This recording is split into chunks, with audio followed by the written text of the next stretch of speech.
So let's look at what are we going to do today. We'll look at what is big data. We'll understand what are the limitations of the existing solutions. Why do we need something like Hadoop? Okay, we'll also understand how does Hadoop solve the problem.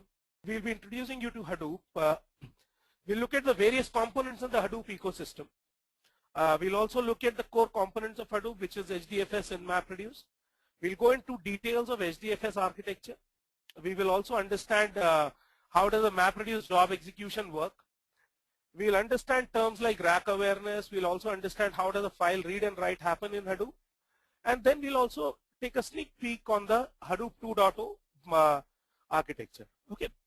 As I said earlier as well, that most of the production sites still use Hadoop 1.0, but we have introduced Hadoop 2.0 now. We want to be, there's some stable release of Hadoop 2.0 have arrived. So you will be well acquainted with how Hadoop 2.0 works. Now I'll take a few questions right now. So if you have any questions, just put it on the chat window. Before I get started, I can take questions on generic things. Okay. Okay. So if you were planning to come in the first class, yes, this is the right class. So we've just started the class. Okay. So don't worry if you've not missed much. Okay. So Venkat is asking, is Java mandatory for MapReduce? Well, yes, not mandatory. I mean, you can do MapReduce programming in Python, Perl, Ruby as well, but most commonly Java is used there. Okay, so you can, and there are sessions, Java sessions available in the LMS. So in case you do not have Java knowledge prior to this, you can go through them. You don't need J2E or advanced Java. If you understand course Java, that's good. That's good enough, Prashant. Okay, so there's another question. So we will be doing all our work on Hadoop 2.0. We will be doing things on Hadoop 1.0 as well as in 2.0, both. Because see, the fact is that most of the places where you go, you will be using 1.0 only. But we've introduced 2.0. Okay. Okay. For the practicals, we'll help you set up just after this class. There is a session which you will have to undertake. You will be setting up the VM on your system itself. So you can definitely play around Venkat Subramaniam, or you will have an environment to do that. Okay, so for Hadoop we will be using Ubuntu, but you can set it up on either Mac, you can set it up on Windows, okay, or you can set it up on Unix. Okay, so you need to know a little bit of Unix, Elvin. What you need to, there is a set of Unix commands which are available in the LMS. If you go through them, that should be good enough. You can connect to a remote session as well, but yes, the VM will run on the Mac OS as well. So don't worry, all the questions related to the VM, I'll answer at the end when I'll be talking about it. So don't worry about that right now. There's a question that will I be able to clear the Hadoop developer exam using this course? Well, if you properly follow this course, I can assure you, you can clear any exam. Okay, you can clear any developer exam. As well, more than clearing the exam, you'll get a very good hands-on. You'll be able to work on a project directly if you follow this course properly. So Bhanu, don't worry about that. But make sure that you follow the course properly. Attend all the classes, do all the assignments properly. Wherever you need help, take the help from the support team. Okay. Okay. So same question there. How much Java is required? So see, you need to understand core Java. Okay, it is necessary to understand core Java to do programming. Okay, but there is a set of Java questions, Java lessons which are kept in the LMS. In the third class, we'll require Java. By that time, you have enough time to actually go through it. And if you need any help, the support team is able to help you out. Okay, I'll just pick up. Okay, Utpal is asking what is the major difference between Hadoop 1 and Hadoop 2. Utpal, very early to ask this question. I'll ask you this question after the end of this class. I'm sure you will be able to answer that. So I'll be covering that in this class. Okay. Now there is a question on how to test Hadoop architecture. Don't worry, you will get to know that as well, Satish. Okay, as we move ahead in the course. Okay, so right now, if you have any question on how the course will work, that is the question will be really useful if I can answer right now. All other technical questions, let me cover the topics and then I'll be very happy to take them. Okay. Pankaj is asking, will edureka provide any certification for Hadoop developer? Yes. So based on this certification is not based on the multiple choice questions or anything like that. questions, this certification is based on your project work. So you do the project work, we'll review the project, and based on that we'll be certifying you. Okay. So let me go ahead and let me quickly show you the LMS and show you most of these questions will be answered there. So this is your learning management system. As you log in, this is where you reach. So first part talks about Java Essentials for Hadoop. So this is where you can get all the lessons. There are lessons here, there are assignments, there's PPT, code, and everything is available. Go through these parts. Okay. Then this is the Hadoop installation setup. I'll talk about it a little from now. So you have for everything on Mac or how to do it remotely, and everything is there. And this is where your class recordings will be available. So this class which we are taking right now will be available at this point after say 24 hours. Within 24 hours you'll be getting that. Okay. And this is where you will find an old batch class recording. So you can before coming to the class you can actually, if you want to go through, you can go through those classes as well. Okay. There'll be quizzes, there'll be assignments here. We'll also be putting a few more things here, like specific interview questions which you may encounter over a period of time. So we have collected them. This will be available in your each module. So for example, in HDFS module, you'll find the interview questions for HDFS. And this is work in progress, so it will be up as we go ahead in this course. Okay. Okay. So let me go ahead, and some of the questions I've intentionally not answered. You get answers to that as we move ahead. Okay. Okay, so what is big data? Now, I'm sure everyone has heard about big data. Everyone has done their own research on big data till now, and they know what is referred as big data. But let me also tell you what big data is according to me. Now, not very different than what you've thought. It's lots and lots of data. That's what it's called. That's why it's called big. Now, it is not in megabytes or gigabytes when the data reaches terabytes and petabytes. And if the data is really large and complex, in the sense that it is not not just structured data, a lot of unstructured and semi-structured data is called big data. And there are a few definitions associated with big data where they say that, okay, big data, when you have large amount of data flowing in your system, okay, at a big speed and a big variety of data like big streams from if you click on something on, say, a like or a share on Facebook, that contributes to big data. Large amount of videos, audios which are shared is big data. The amount of data which is the kind of data which is shared in, say, the customer data which you get, the kind of customer behavior data which you get in large organizations, that contributes to big data. Why are people so crazy about big data these days? What does big data help in? Anyone has an answer to that? So I'm getting some answers there. Very good. Data insights and analysis of various parameters which can be done. A lot of information can be extracted. Right. Hidden insights about the business. Very nice. Analytics. Right. So yes. So this is basically the motivation about. See, everyone had a lot of data. It's not that data has come today, but there was not many ways of analyzing that data. Okay. So with tools like Hadoop coming in, it has become much more easier to analyze that data. Okay. And you can do predictive analysis, you can do trend analysis, you can look at customer behavior, you can run specific campaigns for customers, you can do say a fraud analysis using big data. So lot of domains are finding applications there. It's all started with social media, but now, I mean, right from banks to retail, we'll be looking at some examples to government. Everywhere people have started realizing the power of big data analytics. And they are doing analytics there. Okay. Now there is an example here which says New York Stock Exchange generates about 1 terabyte of new trade data per day to perform stock trading analytics to determine trends on optimal trades. Now, if you look at 1 terabyte of new trade data per day, and no trade analysis is done based on a single day data, right? It is done based on a data over years or months.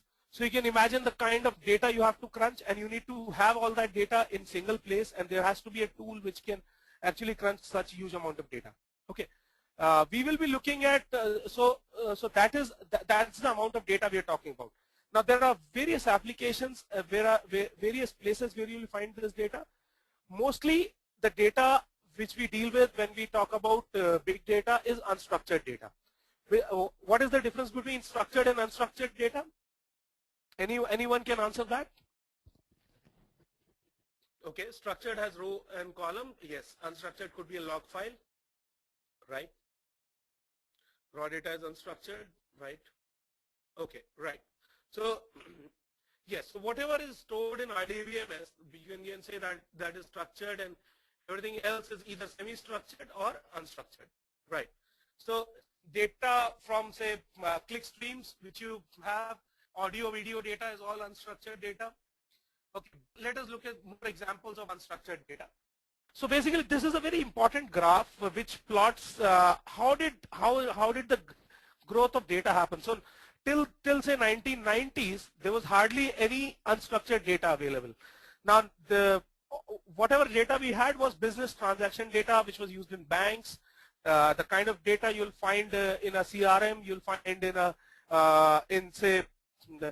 in a banking transaction. That was the kind of data which we were dealing with, completely structured in rows and columns and tables.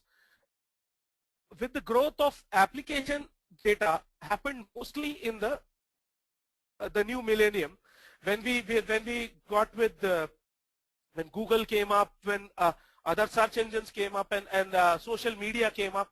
A lot of people started analyzing that data. I mean, for social media, for example, sometimes they had no other way but to look at that data and generate a revenue model out of it, right? How does Facebook earn its revenue? What is the revenue model of Facebook? Can anyone tell me that? Ads, right? So how does Facebook make sure that the right ads are shown to the right people?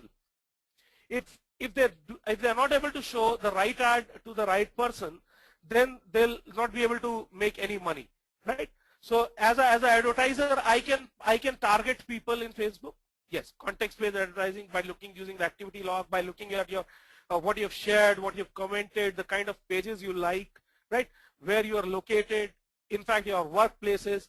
All those things are parameters. I would request everyone to actually go ahead and try to create an ad in Facebook. That could be one of the activities for today.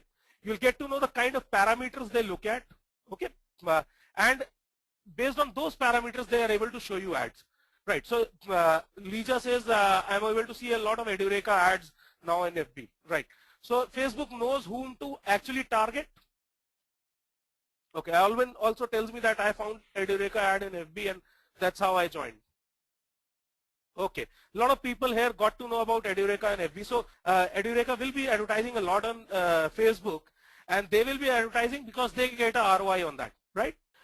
If they do not get a ROI on that, then they will not advertise. So they pay a lot for Facebook advertising, and what Facebook has to make sure is to target the ads to the right people, right? Okay, so basically before the advent of, say, Hadoop, or before people were storing data in Hadoop came in around 2006. People were still storing their data on distributed, say, MySQL, okay, instances, or on Oracle Exadata. Okay, I'll show you that as well as we go ahead in the course. I'll tell you how to do that.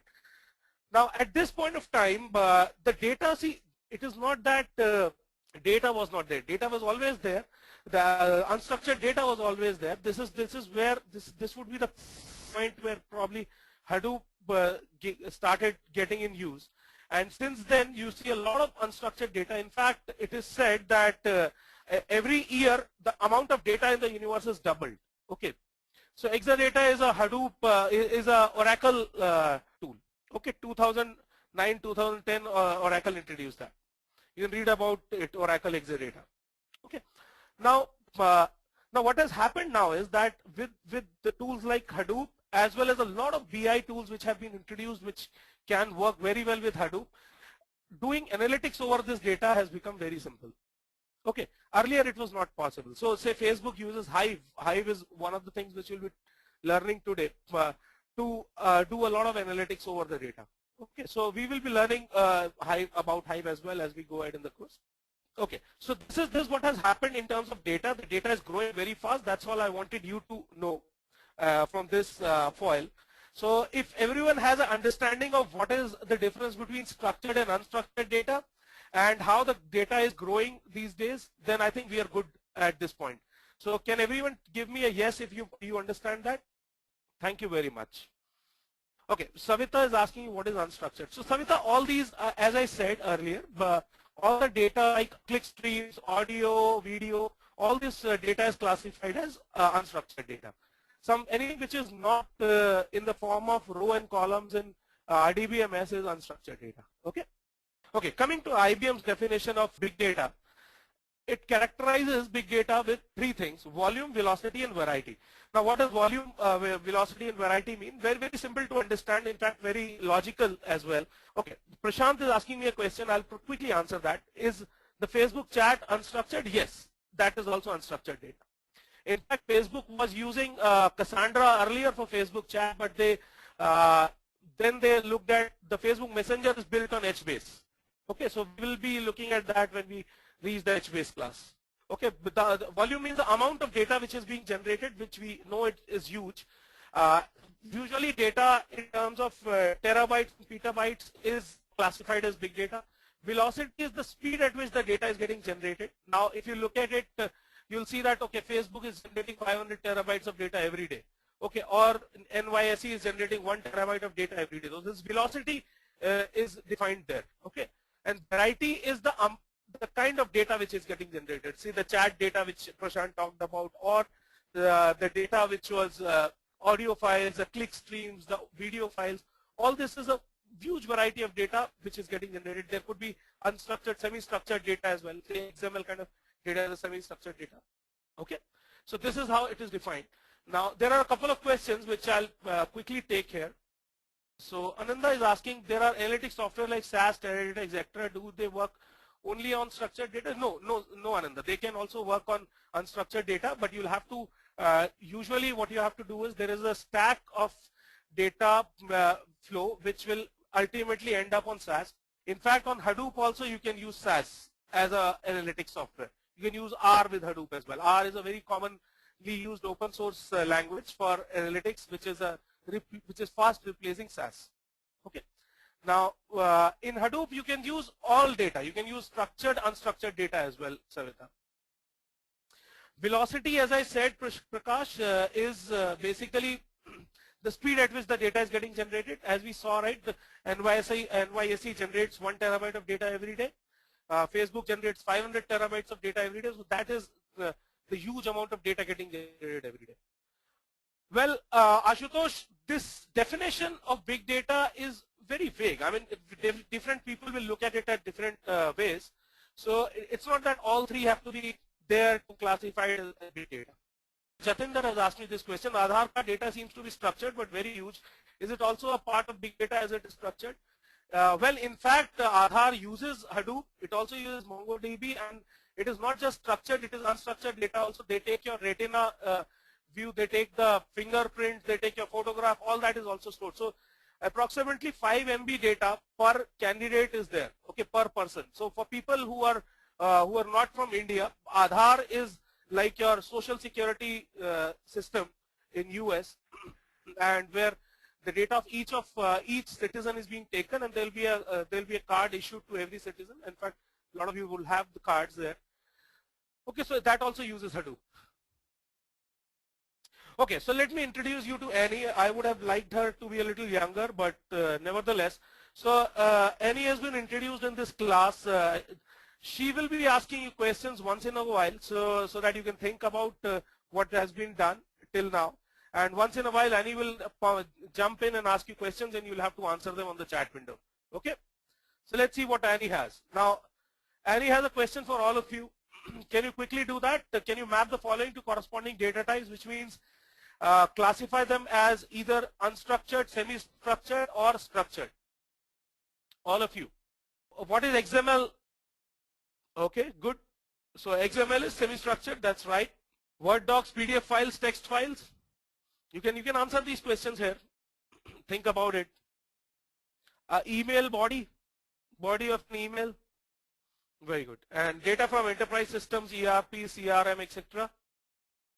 Okay, great. So I think most of you have got the right answers. Let's see if Annie agrees with you. Okay, so Annie says XML is semi-structured. Now what If you've not understood what semi-structured is, then semi-structured data is like XML files where there's no, it's not as structured as your row and column, but it is still has some structure like a XML file. Okay. Docs are completely unstructured, right? And data from enterprise systems. How many people got all the questions right? Okay, very good. So all of you have got the questions right. I hope now if this question comes, everyone will be getting it all right, right? So everyone has understood the difference between structured, unstructured and semi-structured data. You've also understood what is big data. Okay, the kind of data which can be classified as big data. You've also understood the IBM's definition of big data till now. And you've also understood the rise of unstructured data in the last decade or so, right? Okay, XML, if you look at XML, right, there is no fixed definition. Okay, there will be so many columns, or there will be width of a column or the size of the column. So that is not there in case of XML, right? You can have as many columns, you can have as many, it has tags, right? But there's no restriction there. So that is why it is called semi-structured. As compared to say a Word doc or a email body or an audio video file which is completely unstructured, XML has some structure to it, right? You can extract some structure out of XML, so it is usually classified as semi-structured. Is that clear to everyone who did not understand that? Venkat, Lija, Savita, can I quickly get a yes from everyone? Good. Thank you. Okay. So let's move on. So till now you've understood a lot of things. Let's see what is next. Okay. So I will also suggest that, I mean, not everything, as I told you, right? You will have to do a lot of homework as well. There's some things here. You can go and read this blog, The Hype Behind Big Data. You'll get to know a few things here. Then Why Hadoop also is a blog on Edureka blog itself. I suggest that you read this as well. You'll have links to each of these already in your email. Then people who are looking for jobs in Hadoop, this is the place where you can go ahead and look at. You can also search at Indeed. You'll find a lot of jobs there. Also, you should go and read at Wikipedia about big data, and then big data characteristics on the IBM definition. This is the link. So after the class, you can go ahead and do some reading here. Okay, so see, usually in a ERP or a CRM, right, usually you will have a structured data. I mean, it may have, say in case you're uploading a photograph of each of the places, that will also get unstructured data, but usually it will be, I mean, if you look at, you define how your tables in a CRM will look like, right? So, and you also specify this is the data type of the column in CRM. That's why that data is all unstructured, all structured. But you can also add, say, a profile picture, so that will be unstructured. But still, the overall, when you define a table in CRM, you define, or you define columns in CRM, you will be actually looking at what will be the data type, whether it will be a drop-down list, and what will be the kind of columns it will have, whether it will be numerical or whether it will be a string data type. So all those definitions you do. That's why the CRM data is called structured data. I hope that this answers, right? Okay, great. So yeah, so these are the further readings after the class. You can read about these, and you'll get a lot more insights into it. Okay. And if you have more questions on it, you can post them either on the discussion forums. I'll show you where to put in the discussion forums as well quickly. So this is where you'll find the discussion forums. You can go ahead and start. You can ask questions. You can go through a lot of discussions are happening here. There will be discussions on your certification exams as well. This is one discussion which is happening here. Okay, so if you need to file a ticket, you can file a ticket from here. Okay, you can also call on this number or check your ticket status from here. These are the forums. Yeah, you can start a new topic here as well. Okay. Okay, unstructured data usually will not have a structure. Okay, that is why it's called unstructured. It will be completely random data. It may have some structure, like there will be some data which will be a comma separated data. There will be some tabs in between, but then it will not be a predefined structure. Okay. Alvin, you can definitely interact with all the participants in this class through the discussion forum. Okay. Okay. So in this section, we will be looking at some of the big data customer scenarios. We'll be looking at what are the use cases where people are using big data analytics. Okay, so eBay, for example, is using a lot of it in web and e-tailing, which on eBay, if you've gone there, you'll see a lot of recommendation engines which will say that, okay, the people who bought this also bought this, right? You've seen that, something like that, everyone?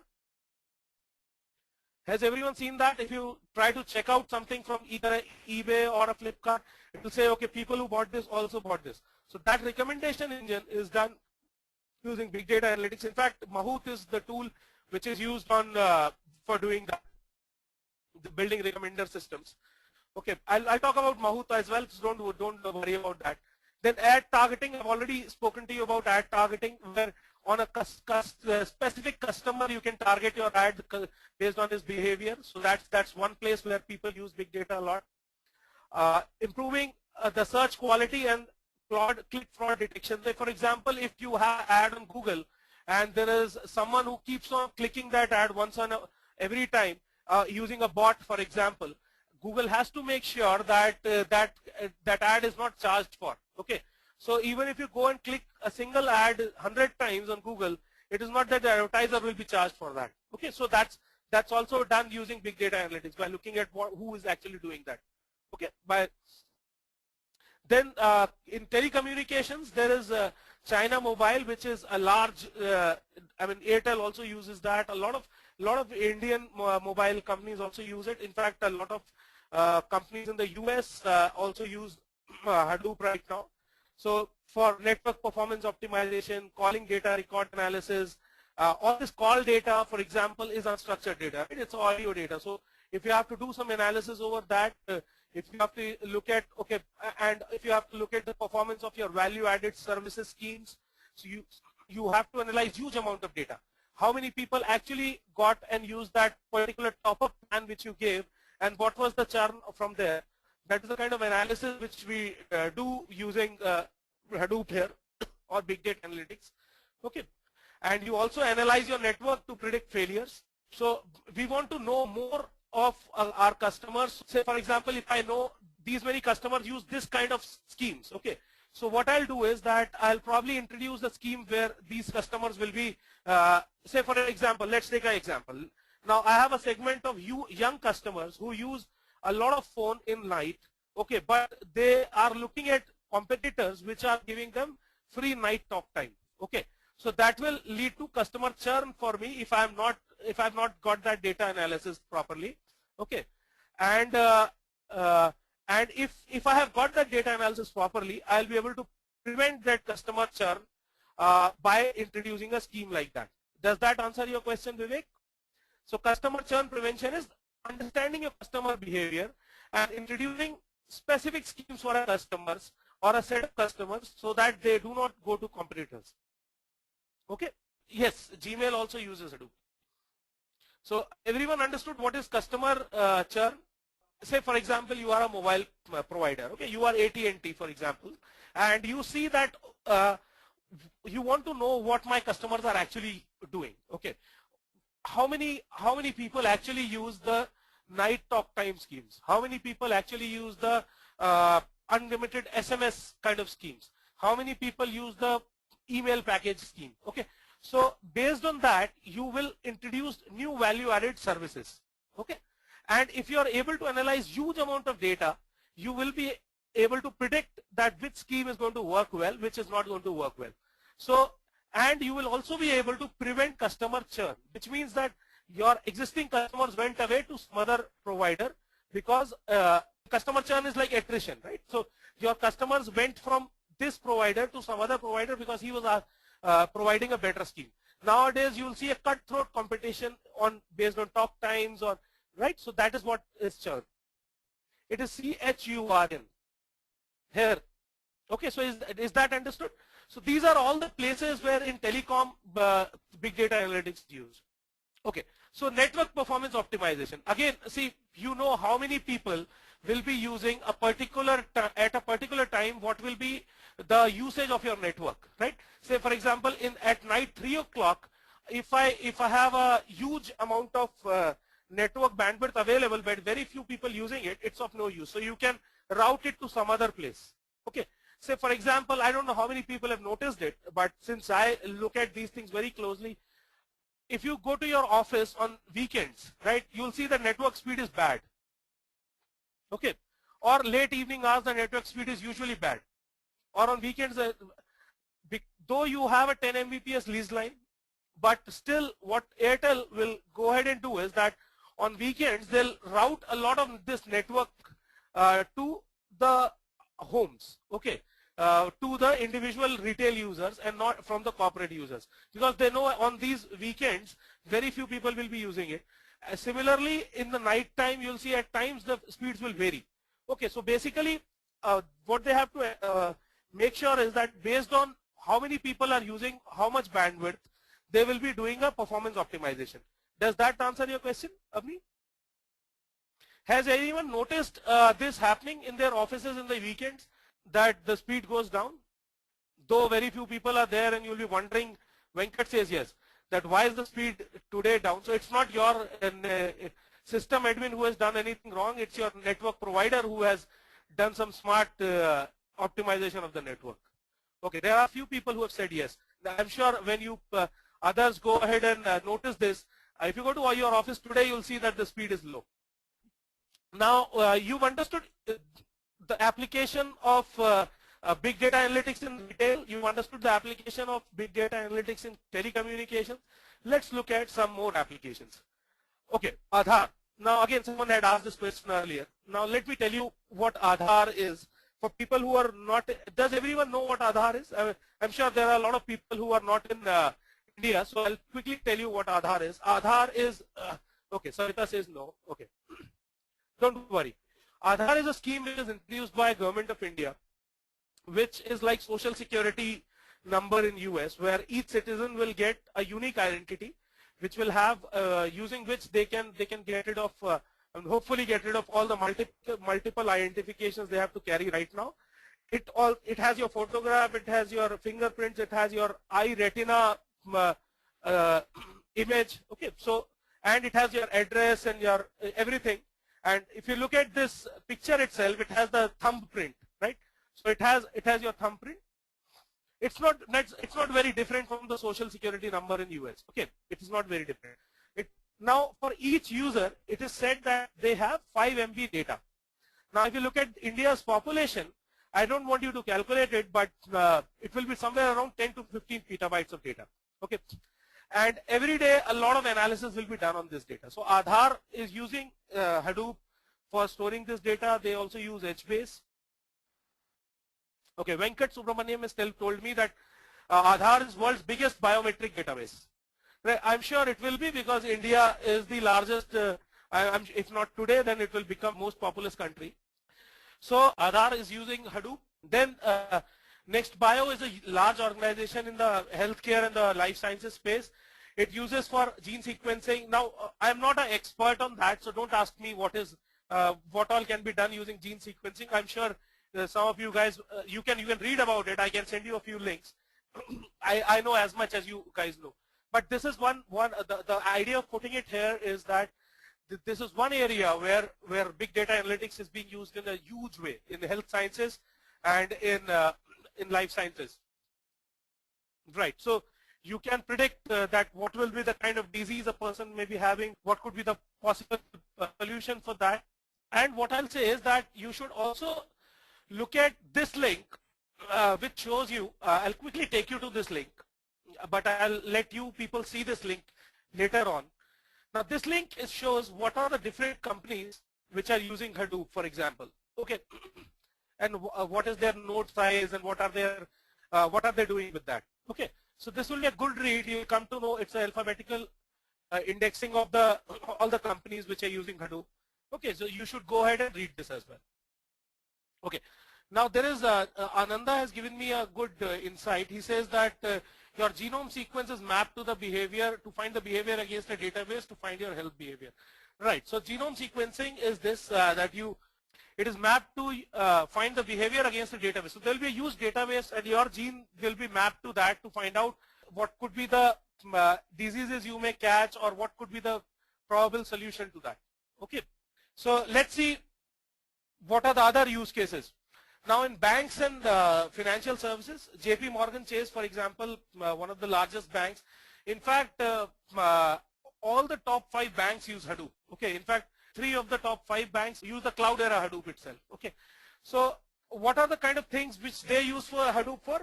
Basically, for modeling true risk, what that means is that you have to look at, okay, with a particular loan or with a particular transactions, what could be the risks associated with it. Say, for example, a lot of insurance companies actually use big data analytics. What do they do with it is that looking at your past records in terms of payments and looking at your health records, they'll predict, okay, this should be the premium you should pay. And based on your region where you live, the kind of salary you earn, your premiums will vary and the kind of schemes they can offer you will vary. Okay, so these are the applications in the financial services domain. Okay. A lot of things like credit scoring analysis. Everyone understands credit scoring? Okay. Ananda is asking, bank data is mostly structured. How is then big data? Okay. Not exactly, Ananda. I mean, bank data in terms of the transaction data is structured, but a lot of data about customer behavior is unstructured, right? Based on which you will be figuring out what has been his history. Okay, that will be completely unstructured. A lot of data about the region the customer lives in, the kind of, so this individual data may be structured, but then you look at, there's a huge volume of that data. Okay, so though some of the data will be structured, but the volume itself puts it in the big data space. Okay, now retail.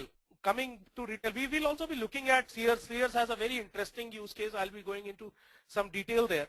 Now, point of sales transaction analysis, again, customer churn analysis or sentiment analysis. What does this mean? Okay, so when you go to a retail store, if you go to a retail store and if I know that you had visited me, say 3 months back, and you bought something from me, and at this point of time, I can give you an associated discount on a particular thing. I can say I am the person who's selling you, I am the cashier there. Okay, you came to me and I told you, hey, do you know you have a discount on black shoes because you bought say a black suit a few weeks back, and we have a running discount on black shoes, black leather shoes.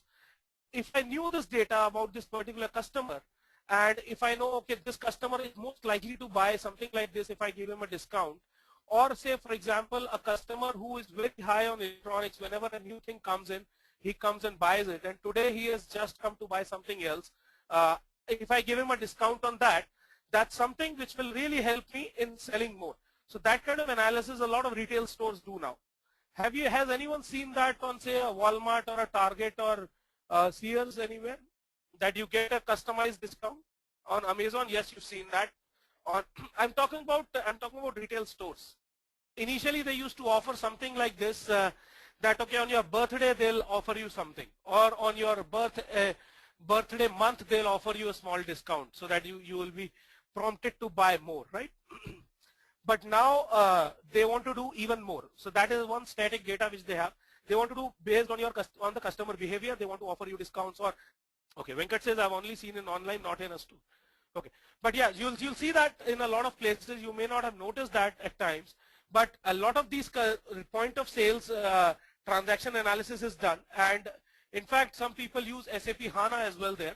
Good. So basically, in all applications, if you see this, the common thing in all domains is that you have huge amount of data. Okay, SAP HANA is a database. Yes, it's an in-memory database. Okay, Prakash.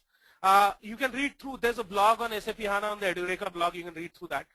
Coming back to what is common in all these scenarios is that there's a huge amount of data which is flowing in at a very fast rate, and each domain wants to know their customers well. They want to know their performances better so that they can optimize their resources.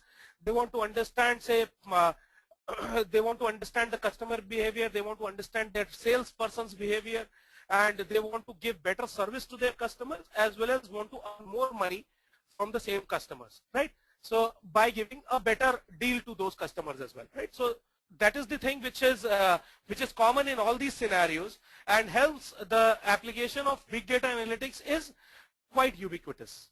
Okay. Now there is a question. I'll take some questions now. Does big data contain only huge unstructured data? Is the huge structured data not a?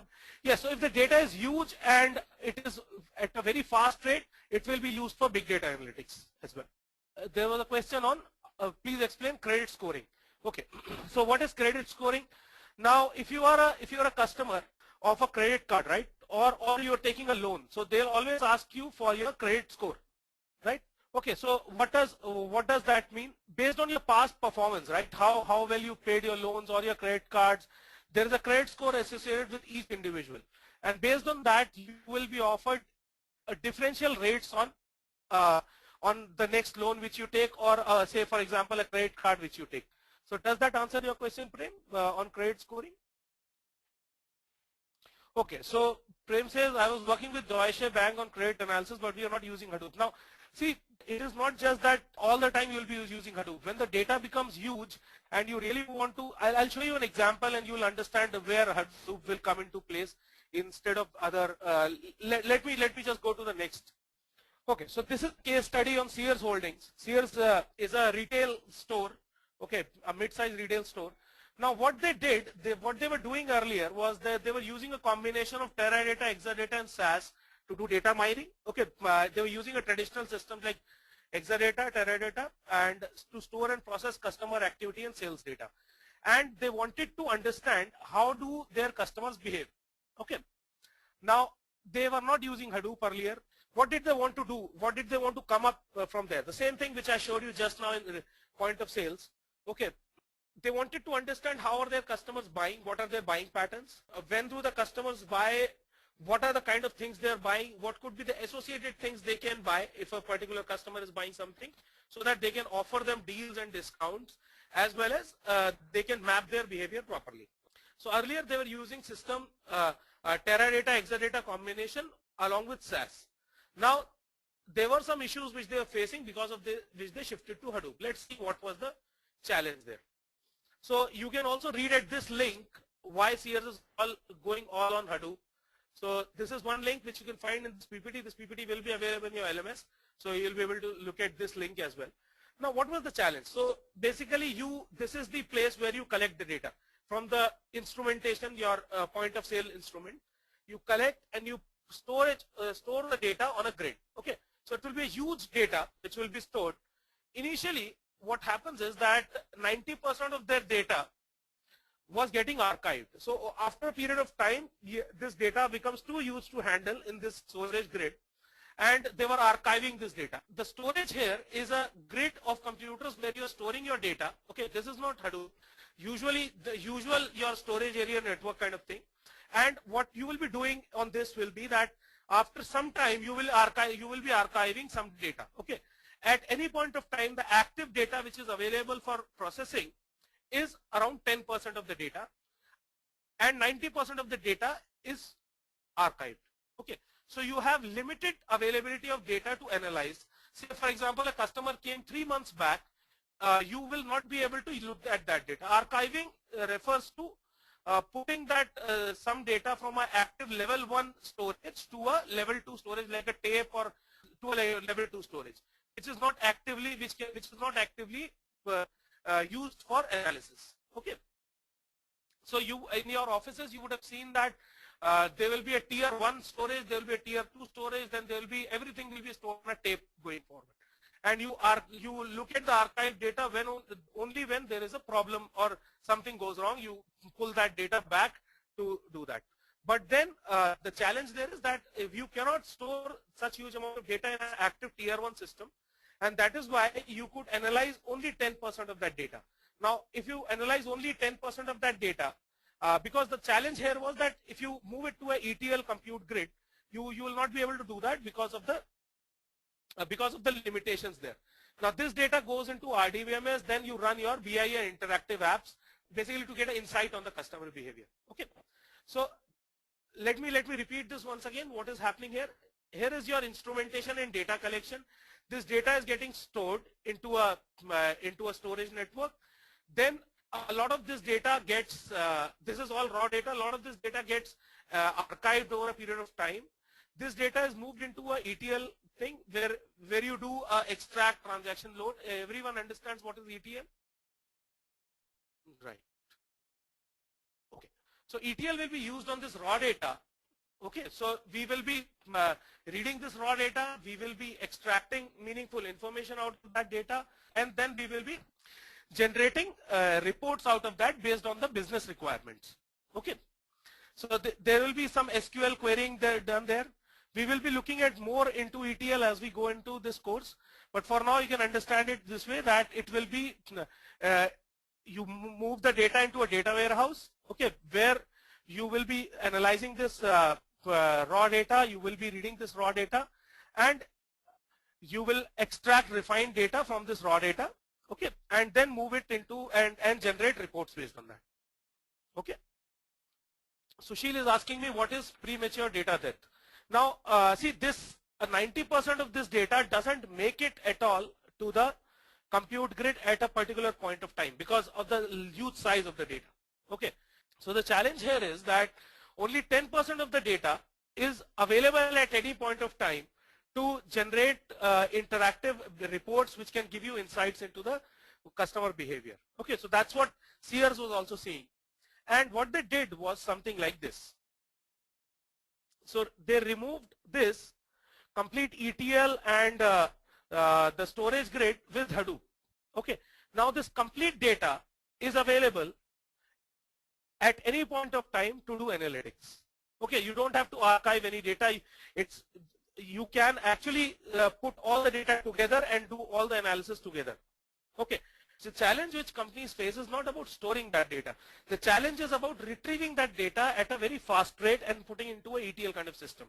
Okay, now what happens is that the storage sizes have gone up. They have scaled up beautifully. What has not happened is that the read speed from a storage is not increased. The read still happens at a very low speed. Okay, we will be looking at that in a while. So because of that, it is impossible to read all that huge data without using something like Hadoop. And I'll be telling you why, okay, in a while. So just hold on. Some of these things will become clearer as we move on. For now, you can just understand that with Hadoop, you are now able to utilize your complete raw data for analytics as compared to earlier system where you were using only 10% of that data. Okay. So the performance of getting data and everything we'll be talking about in a while. Okay, you will understand all those things. Okay, is that okay? Is everyone fine with that? So see, the crux which you need to understand here is that because of the limitation of not being able to get that data from a ETL, from a storage grid, okay, we had to archive a lot of data and we could use only some data. Okay, now Hadoop has solved that problem and you have the complete data available for analysis. How is it different from the storage grid is something which we'll be looking at in a while. Okay, we'll be also looking at security in Hadoop, not in this class, but later on, Satish. Okay, so is that clear to everyone, guys? How has Hadoop changed the fact that you can now analyze a larger amount of data as compared to a lesser data earlier? Yes, Satya. So that's right. This is not only an issue of storage. It's not an issue of storage. You can store data, right? But can you actually quickly retrieve that data to do analysis? Let's see. I mean, I understand that all of you had that question on the last foil, that why can't we analyze the whole data when it is kept, whether it is archived, it can still be retrieved and it can be analyzed, right? So let's see what is the challenge there. It's not about storage. This small example will help you in understanding that. Yeah, Utpal, please go ahead and ask your question. But meanwhile, what I want you guys to do is that look at this problem. So you have to read 1 terabyte of data. If it is kept on a single machine, which has 4 IO channels, which means it has 4 hard disks, and each channel has the read speed of 100 Mbps, which means it's a very good sophisticated machine. How much time will it take to read it? Okay, I want you guys to calculate that. Utpal, you can go ahead and ask your questions. Don't worry. And meanwhile, everyone, please try to do this exercise. Tell me how much time it will take to read 1 terabyte of data from here. Okay. So basically, this is the kind of time it will take. It will take around 45 minutes. To be precise, it will be somewhere around 43 odd minutes. But 45 odd minutes it will take to read 1 terabyte of data from a single machine. Okay. So all of your storage networks when they are not distributed reads, will take this much time to read 1 terabyte of data. You can imagine if you had 500 terabytes of data which Facebook generates, how much time will it take to read that data? So the challenge, guys, is not about storing the data. It is about reading that data fast for analysis. Now, if you had 10 machines, if you had to read the same 1 terabyte of data from 10 machines, what will be the thing? How much time will it take? Yeah, obviously, it will take 1/10 of that time. So this is the whole idea behind introduction of a distributed file system, and that is what Hadoop is based on. Okay, it is not on processing power or anything like that, but it is on the ability to distribute the data. Okay, and a framework which can store distributed data as well as help in analyzing that data without facing all the issues like scheduling of data read and dirty read. All those things are taken care by the framework itself. Coming back to the same slide, if you look at, if you had a normal storage, it would, why do we archive all that data? Because it is not humanly possible to read that. It is not possible to read that data at a fast rate, right? So if you had to do that analysis, the importance is that the analysis should be done at a very fast rate itself. In case of Sears, they have moved to a 300 node Hadoop cluster, and to keep 100% of its data available for processing rather than meager 10% as was the case with non-Hadoop solutions. So what Hadoop does is it can distribute the data, and you can read data in parallel from Hadoop.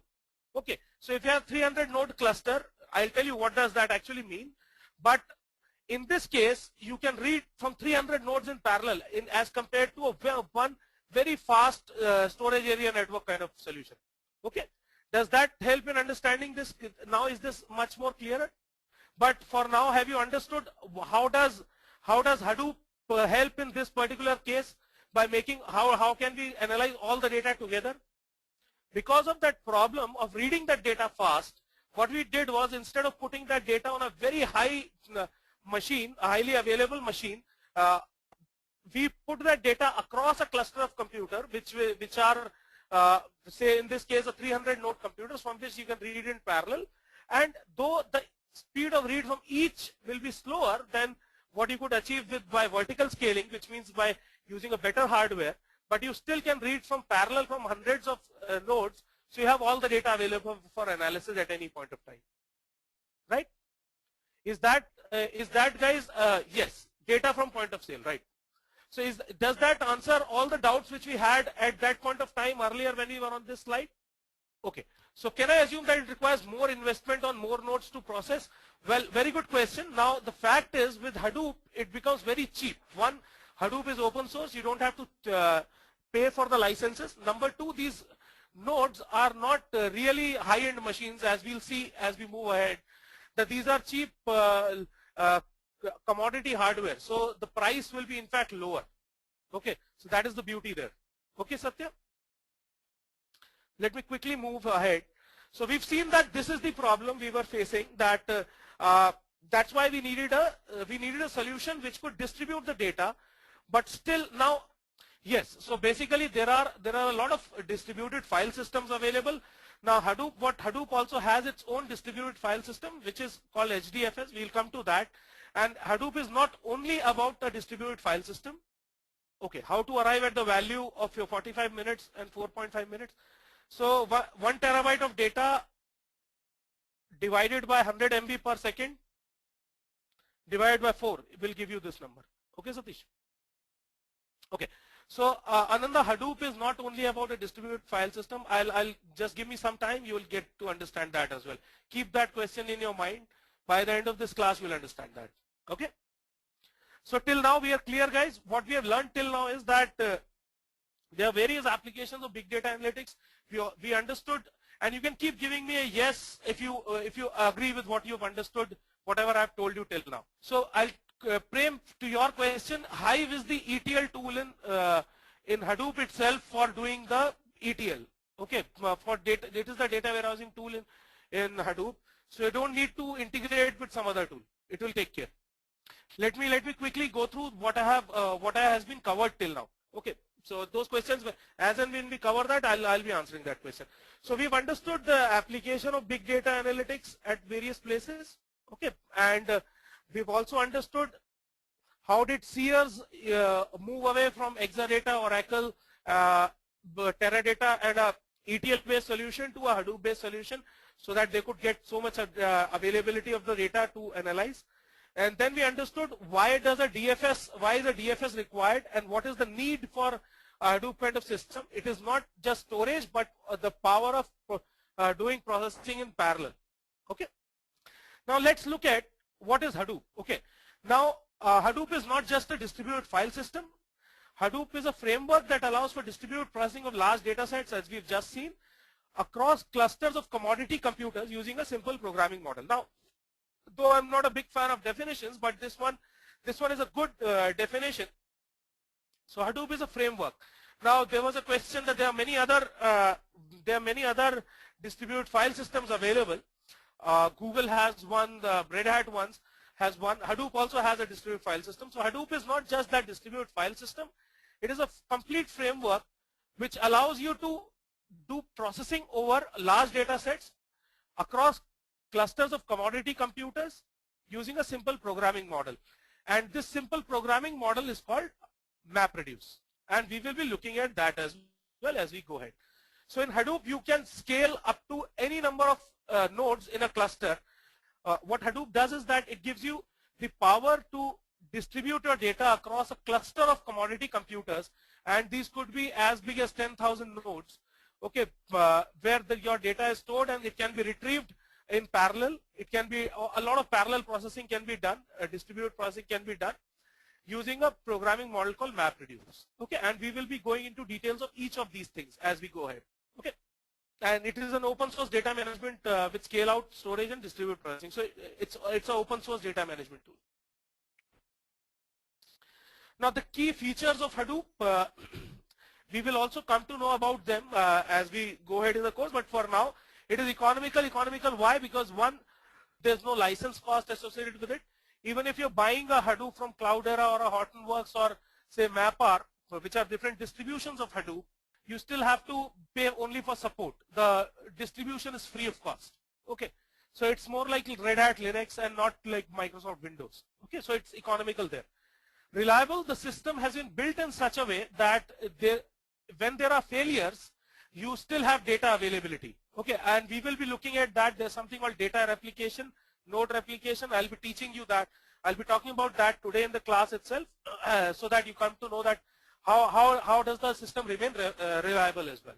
Okay, flexible in the sense that you are not constrained by the number of nodes. You can keep on adding nodes on runtime. How do you add nodes? What is the effect of adding nodes on the admin module is something we'll come to know. But for now, you can understand that you can really delete and add nodes without putting the system down. Okay.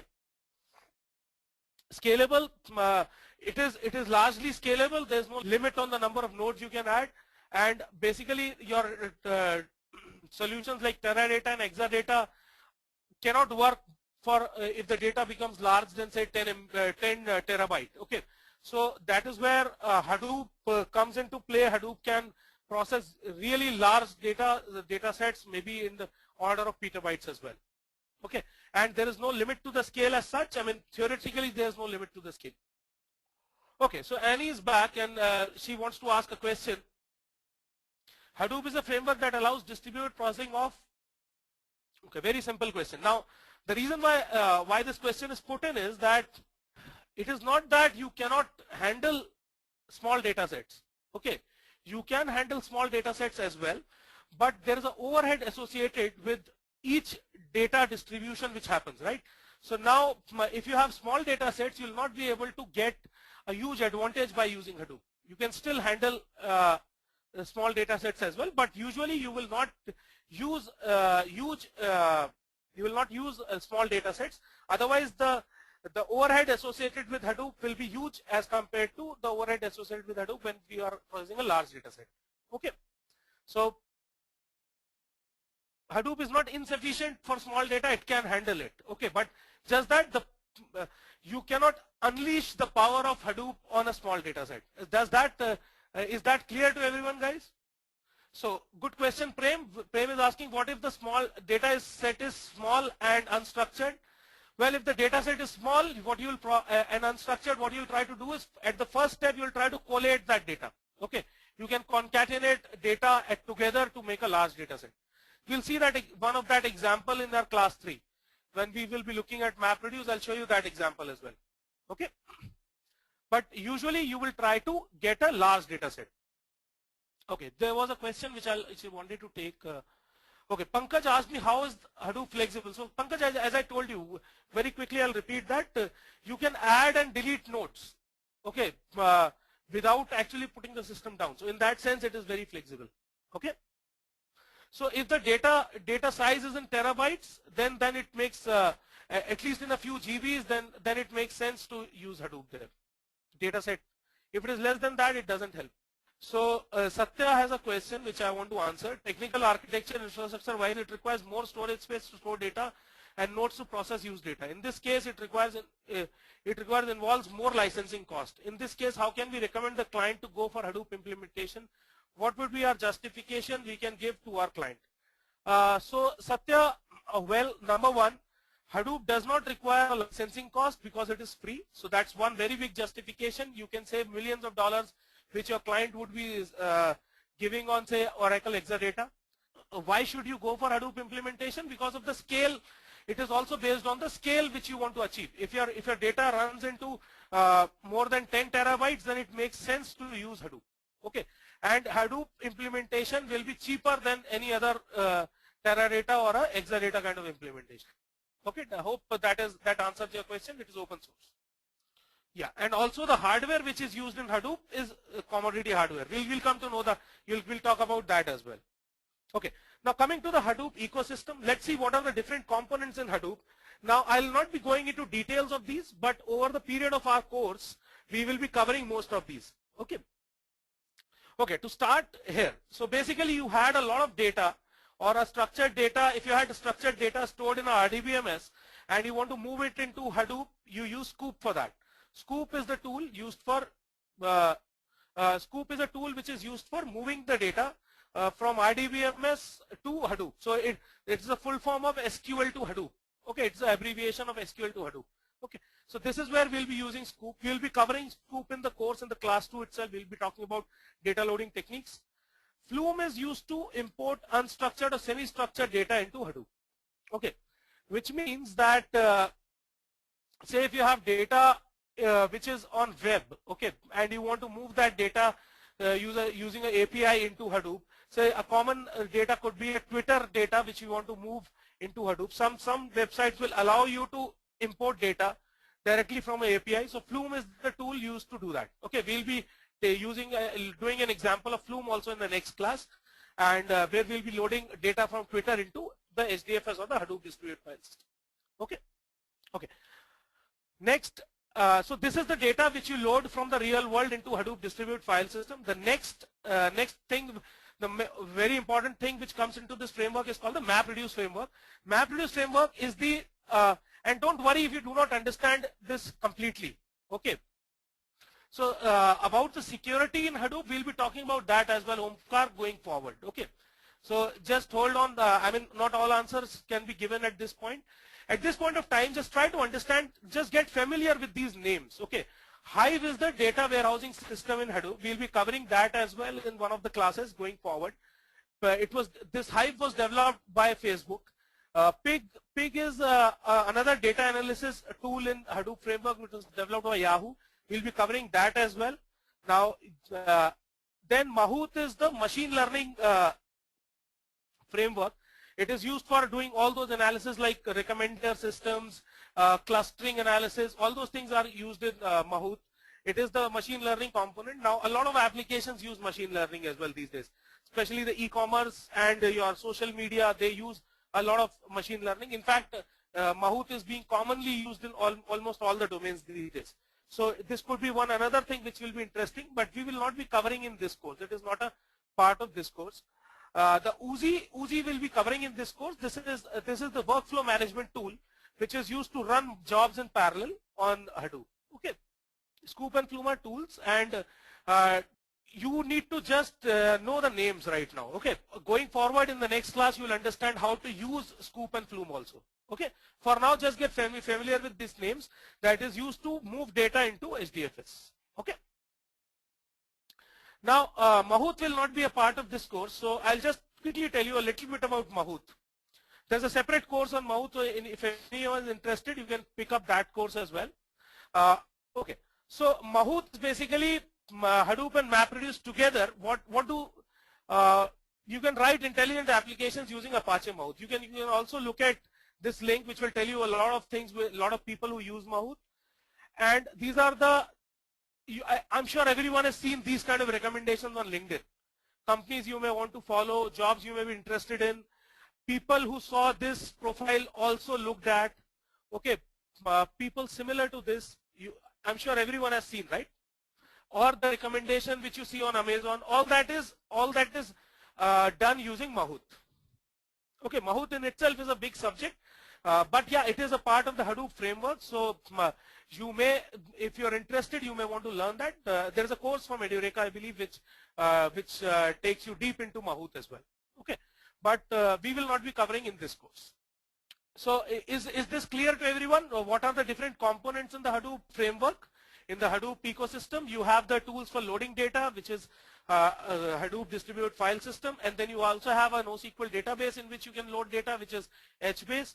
MapReduce framework is the programming model which is used to read and write data from this from the distributed file system. We'll go into details of all these are open source. Okay, all these are freeware, all these are open source, right? Okay, then Hive is the data warehousing tool, Pig is the data analysis tool, Mahout is machine learning, Apache Uzi is the workflow management tool.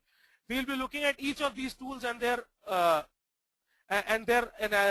applications as we go forward. Yes, MapReduce framework works directly on the HDFS, and I'll also tell you what is MapReduce in a while. Okay, I'll give you a small example of MapReduce as well. Okay. Now you can, okay, good question, which reporting tool is used? Okay, so for data visualization, a lot of people use R there. R is an open source reporting tool. Has anyone heard about R? R is a library of, you can do trend analysis, you can do predictive analysis, you can do a lot of things using R. Okay, so R is an open source tool which is used in conjunction with the, it is a language in itself, it is very similar to SAS. SAS is basically very high cost license. There is open source, a lot of people are, yes, it is called R only, R, the letter R itself. You can search for R programming language. It is used in all the domains, it is used in financial domain as well. And there is a course on R as well in Edureka. You may want to look at those details as well. So it is used for, yes, so you can use it for risk analysis, you can use for predictive analysis. With all this data which you have in the Hadoop ecosystem, you can use R to generate meaningful analysis out of that. Okay. Okay, so let's move ahead. Let's look at the core components of Hadoop. So Hadoop has two core components of Hadoop. There are two core components of Hadoop. Okay, one is your HDFS, which is the Hadoop Distributed File System. The other one is your MapReduce, which is used for processing. Now, as we've seen, Hadoop Distributed File System is nothing but a set of clusters or a cluster of machines which are combined together where the data is stored. Okay. Now, there is in this, there are two things here. One is called a name node. The other one is called a data node. The name node is called the admin node, and the data node is your regular data node where the data is stored. Okay. So we will talk about more detail into name node and data node. For now, you can understand a cluster or a Hadoop distributed file system consists of two types of nodes. There is one name node and there are multiple data nodes. Data nodes is the actual node where the storage happens. Okay. And if you look at that powered by link which I pointed you earlier, you will see the kind of cluster people have built, the kind of data, what is the configuration of that machine which can be used for data nodes, the configuration of machine which can be used for name nodes. Okay. Now the data is put across data nodes. Okay. Now they are natively redundant, which means that the redundancy is built in. The redundancy is built in the sense that all the data which is present on one node is replicated on other nodes as well to avoid failures. Now, since we use commodity hardware here, we assume that the data is going to be, that the data node is going to fail. Okay. So with that assumption in mind, the way the framework works is that it doesn't store data at a single location. It stores the data at multiple locations. And how is all that managed is something we'll be learning in a while. Okay. In today's class going forward, we'll be learning that. Okay. For now, you can understand that HDFS is a Hadoop distributed file system. The data will be stored at multiple places, but what will happen is that on that, this data will be stored at multiple locations, but it will be governed by a single admin node, which is called NameNode, but you can read the data in parallel from multiple nodes. Okay. MapReduce is a programming model. What MapReduce does is that to analyze your data, okay, you can run your program instead of moving your program into, okay, let me take an example before I make you understand what is MapReduce. Let me just quickly open. Okay, just bear with me with my bad handwriting, but let's take a pen and, okay. So basically, assume you have elections happening in multiple locations. Okay, so these are all multiple booths. Let's take an example of a election campaign. Okay, these are all multiple booths. Is everyone able to see this? Yes, yes, Ananda. HDFS has complete file system structure. We will be looking at that as well. We'll go into the details there. Just hold on for some time. Let's try to understand how does MapReduce work. Now these are multiple locations where people you went and voted. Okay, people in Delhi, Chhattisgarh, in India especially, the elections are going on, and the similar is the case everywhere. Wherever elections happen, there are multiple booths where people go and vote. Okay, so say I went and voted here. My vote is registered in this location. My friend's vote is registered in this location. Okay, there are multiple parties which are contesting these elections. Okay, now one way of calculating who won is to take all these votes from here and move them across to a central location. Okay, and do the counting at this location. Okay, and declare a winner. Okay, so this is one way of doing things, right? And this is how traditional systems work, right? Everyone agrees with that. So you have so many people who have voted here. There's so many people who have voted at this booth. Take all these votes. Now assume that you did not have EVMs. You had votes. So you will carry them across and you will do the counting at a central location. Okay, right? What are the challenges here? Now these could be lakhs of booths across the country if it is a general election. The challenge is moving this data across from this place to this place. The cost of moving data is much more than the cost of doing the calculation. Right? Processing cost is lesser than the cost of moving data. Does everyone agree with that? Moving data is difficult and time taking. That's right. Very good, Maruti. Right. So what could be the alternate solution? Okay. The alternate solution could be that on these booths,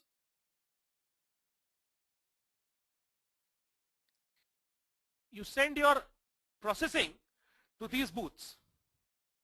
Okay, so I voted here. You calculated at this point itself that party A got these many votes. Okay, party B got these many votes. Similarly at all these locations. Okay, count at the booth itself. Very good. So then, but can you declare a winner at this place? Yes, you cannot declare a winner at this place because it will be dependent upon all these locations, and together you will be able to tell whether if the party wins here, it doesn't mean the party A will win at every place, right? You need to consolidate. So what you will take from here is the data you will take from here, and you will move this data to a central location where you will consolidate this and do a processing here as well and declare a winner, right? Does everyone agree with this approach? Okay, so this is what MapReduce is. Okay, A is a party, nothing more. Prakash.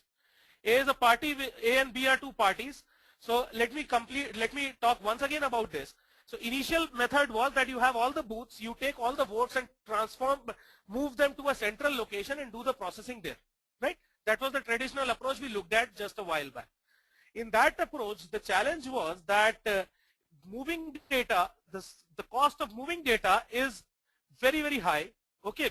And the cost of, and the time it takes is very high, so your processing becomes time-taking, tedious, and very difficult to do, okay? While in approach 2, what we did was we counted the votes here itself and only moved the part that how many votes did each person give. We did not move the votes literally from this place to this place, right? Data loss chances are also very low. That's right, across the network. So, so this task of counting here is called a map task. And this task of finally doing a deduction is called a reduce task. Okay, these are all programs. Now initially what the approach was to move your data to your processing. Here what we have done is we moved the processing to the data, right? Is that clear to everyone? Yes, you can do, that's right Ipsha, you can do, and all these maps can be run in parallel at multiple nodes. That is very easy to understand, right? You don't need, so there can be booth level resources who can do this counting, there can be booth level resources who can do this counting and only pass on this particular thing, right? So this is the MapReduce approach of solving a problem, okay? The reduce task is again a program which will just consolidate, okay, if a party got these many votes from here, it will get the tally of all the votes from all these places and then finally tell you who is the winner. Is that okay, Richa? Yes, we are still moving the summaries of individual nodes to central location to consolidate, and that is what the reduce task will be doing. Okay. Sure, I will repeat this once again. Richa, Jatinder says, excellent example. Thanks, Jatinder. Sure. So the summary of this whole idea is, I'm sure when you read about MapReduce, you will be hearing terms like moving data, moving processing to the data, moving the program to the data. This is what it actually means, that you divide the whole problem into multiple problems and solve those problems.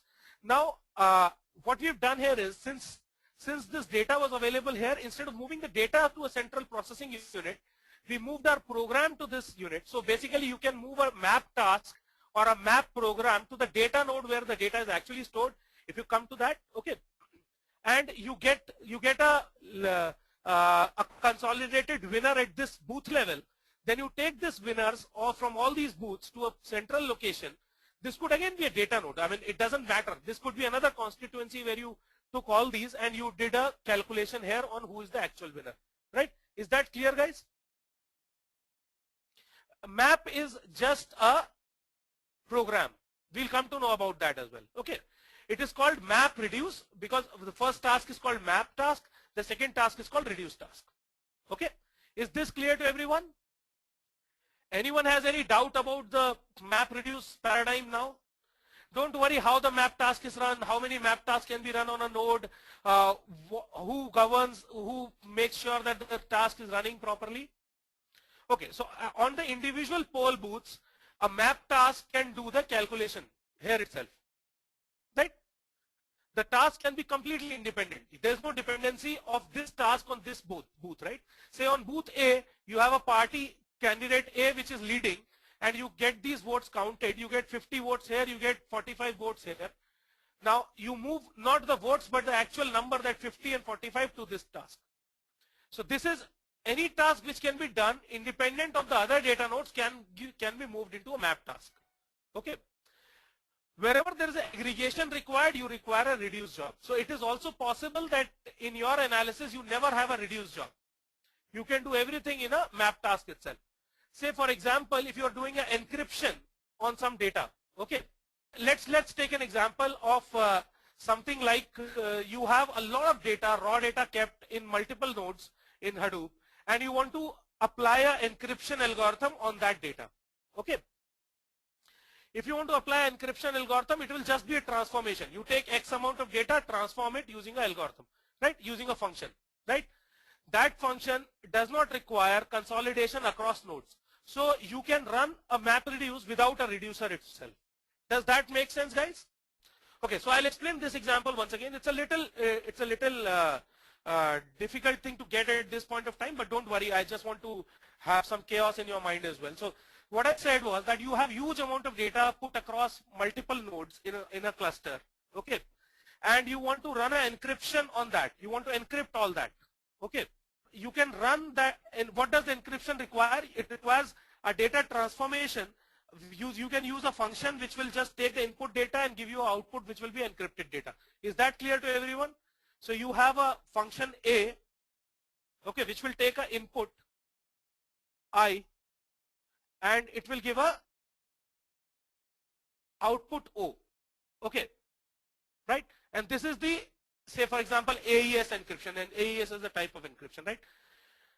You can, if you have say 100 terabytes of data here, you can run this function on this whole data, and this, what will come out of this will be a encrypted data, right? So in this case, you can do all the tasks, whatever is required here in a map task itself. You don't need a reduce task in this job, right? Because you don't need any consolidation. Is that clear now? Great. So, so don't worry too much about MapReduce now. We will be covering that in great detail when we get to the MapReduce class, but I just wanted you to understand the context and what is actually MapReduce. So I hope if you've understood the election example and this example, you've understood MapReduce at a concept level, right? Anyone having does anyone still has a doubt about MapReduce? So okay, let's now that we've understood a little bit about MapReduce, we've also understood about HDFS. Let's try to understand a little bit more, but we'll still not go into the depth. Okay, thanks. So there's something called a job tracker, then there's something called a task tracker. Now on the MapReduce engine, there's something called a job tracker and a task tracker. Okay, on HDFS there's something called a name node and a data node. Okay, so the way it is divided is that HDFS will have a name node which will be the master node, and then there will be data nodes which will be slave nodes.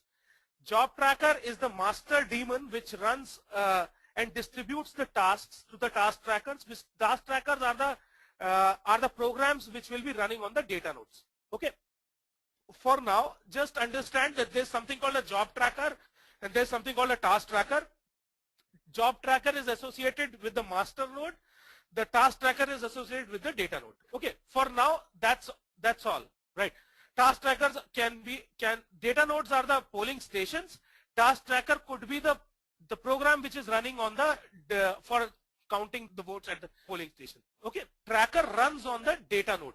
Data node will be on a machine, and the tracker will be running on that node. Okay. So job tracker is associated with the admin node, and the task tracker is associated with the data node. Okay, is that clear to everyone? Just remember this much. Okay, it is like it is a service which is running, something like a Windows service or a Unix daemon. Okay, so just remember these terms that we've now understood what is map, what is reduce, we've understood HDFS, we've understood what a cluster means, we've also understood what is a name node, we've also understood what is a data node. These terms just become familiar with these terms. A map task is nothing but the map program of the, okay, a reduce program and a map program. Okay, Ananda, that question will be answered in a while if the name node is a single point of failover. Okay, let's move ahead. Let's look at the architecture of the HDFS. Okay, now this is a very important slide, so just make sure that you are paying attention to this and try to understand it once. I'll repeat it also, so don't worry if you do not get it in the first chance. Okay, I want you guys to spend a minute to understand this on your own without me speaking anything, and then I'll go ahead and explain you everything. Okay. Avni, daemon is like a service which is running a task which is running in the background. Okay, for now just look at this diagram. I'll give you maybe 2 minutes to look at it, and then I'll explain. Great. So everyone has seen what is happening here. When we write data into HDFS, will it go to the name node as the diagram is showing arrow? Okay. Okay. Okay. Okay. So let me explain you how things happen here. Okay. Basically, this is the name node. Okay. All the metadata operations are happening at name node. What is metadata? Yeah. Metadata is data about data. Say things like where where is this data stored, which blocks will have this data, okay, things like that, okay, address to the data, that's right. File name, location, etc. are all about metadata. So all the metadata operations happen on the name node. So name node stores the metadata only. It doesn't store the actual data anytime. Okay. So there is a client. We will come to know what is a client as well. So there is a client which will be interacting with the name node for the metadata operations. Okay. Once it gets that, I'll be talking in detail about how the read and write happens. For now, you can assume that the client will interact with the name node for the metadata operations. Okay, and then the client will either read or write. So this client and this client are same. It is just for representation purposes that we put it at two places. This is the same client. Great. So yeah, coming back to that, what is a rack? Rack is a collection of machines where, I mean, it's a physical collection of all these data nodes. There could be 20, 40 machines in a rack, and that is where these data nodes are stored. Okay, so these are all data nodes. Now these can be, the rack 1 and rack 2 can be geographically separated out. One can be in US, the other can be in Australia, it can be in India, wherever. Okay. Sure. Okay. Let me just start from the beginning. Okay. So when I was talking about this, now a client could be, so first thing will be a client. Client will be either your HDFS command line. It could be a Java interface which you can interact with the name node. Okay. So the end user is talking to a client. Okay. End user will always be interacting with a client. So a client could be, say, an interface built over Hadoop, which you can, we will be looking at a few clients going forward. So it could be the command line interface where you can run commands on HDFS. Okay. It could be a Java-based interface on which you are using which you are interacting with the Hadoop cluster. So that's what the client is. Okay, and the end user will be sitting in front of the client. Okay. Now, the client will be interacting with the name node with respect to the metadata operations. So all the metadata operations will be done through client. Okay. So what does that mean? That means that if I have to find out what all data nodes are free, where can I write, or from where can I read a particular block, I'll be talking to the name node. Okay, name node will give me that information, and then I'll go ahead and read that data from either the data node or write that data into that. So this client and this client are same. This is just for representation purpose that we put it here. Okay, fine. So, and I'll be also going into the details of how a read and write happens. For now, you can understand from this architecture that there's a name node. There will be multiple racks on which the data nodes will be there. There will be multiple blocks on which, on a particular data node, the data will be divided into multiple blocks. Okay, and there will be a specific block size of this data. Okay, and if you have to read or write a data, you will first talk to the name node, find out the availability of that data if you want to read it, or find out the availability of space if you want to write it. And then name node will tell you, okay, this is where you can go ahead and read it, or this is where you can go ahead and write it. Then the client will go ahead and read or write from that particular location. Okay, is that clear to everyone, guys? This much is clear? Okay, so a lot of questions coming in. I'll just pick up some of those. The client can bypass the name node to reach data node. Client does not reach a data node through a name node. Okay, client always reads the data from the data node directly. It just goes to the name node, checks out where this particular data will be located, because the metadata is stored in the name node. So it goes into the name node, checks that, and then goes ahead and reads it. Okay. Now, why is the data divided into multiple blocks?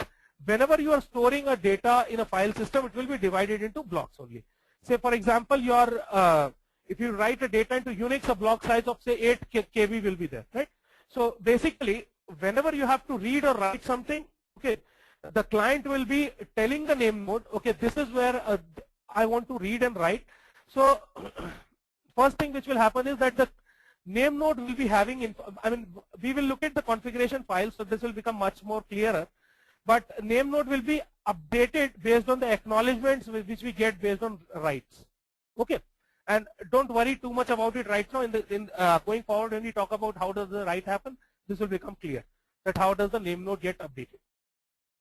Utpal, is this fine? Okay. So Utpal, see, when a write happens, initially the name node will be knowing all my full cluster is free. Okay. Then whenever you keep on writing, there will be an ACK which will be given back to the name node, based on which it will maintain that, okay, now this is occupied, this is free. Okay. Yes, name node is also configurable. We will be looking at the configuration of the name node as well. Okay. Just give me 1 second. What is the use of rack? Rack is nothing but a physical location where you will have multiple data nodes sitting together, multiple computers together. Okay. Let me take. Okay, what if the name node failed? Is the data redundancy for name node? Omkar, just hold on this question. This will be answered in a while. We'll be talking about that. I'll just be talking about replication as well. If multiple people are reading and writing to a single file, name node maintains the inode info and locking mechanism. Yes, so basically that is done through MapReduce. Okay, that how does that multiple thing happen?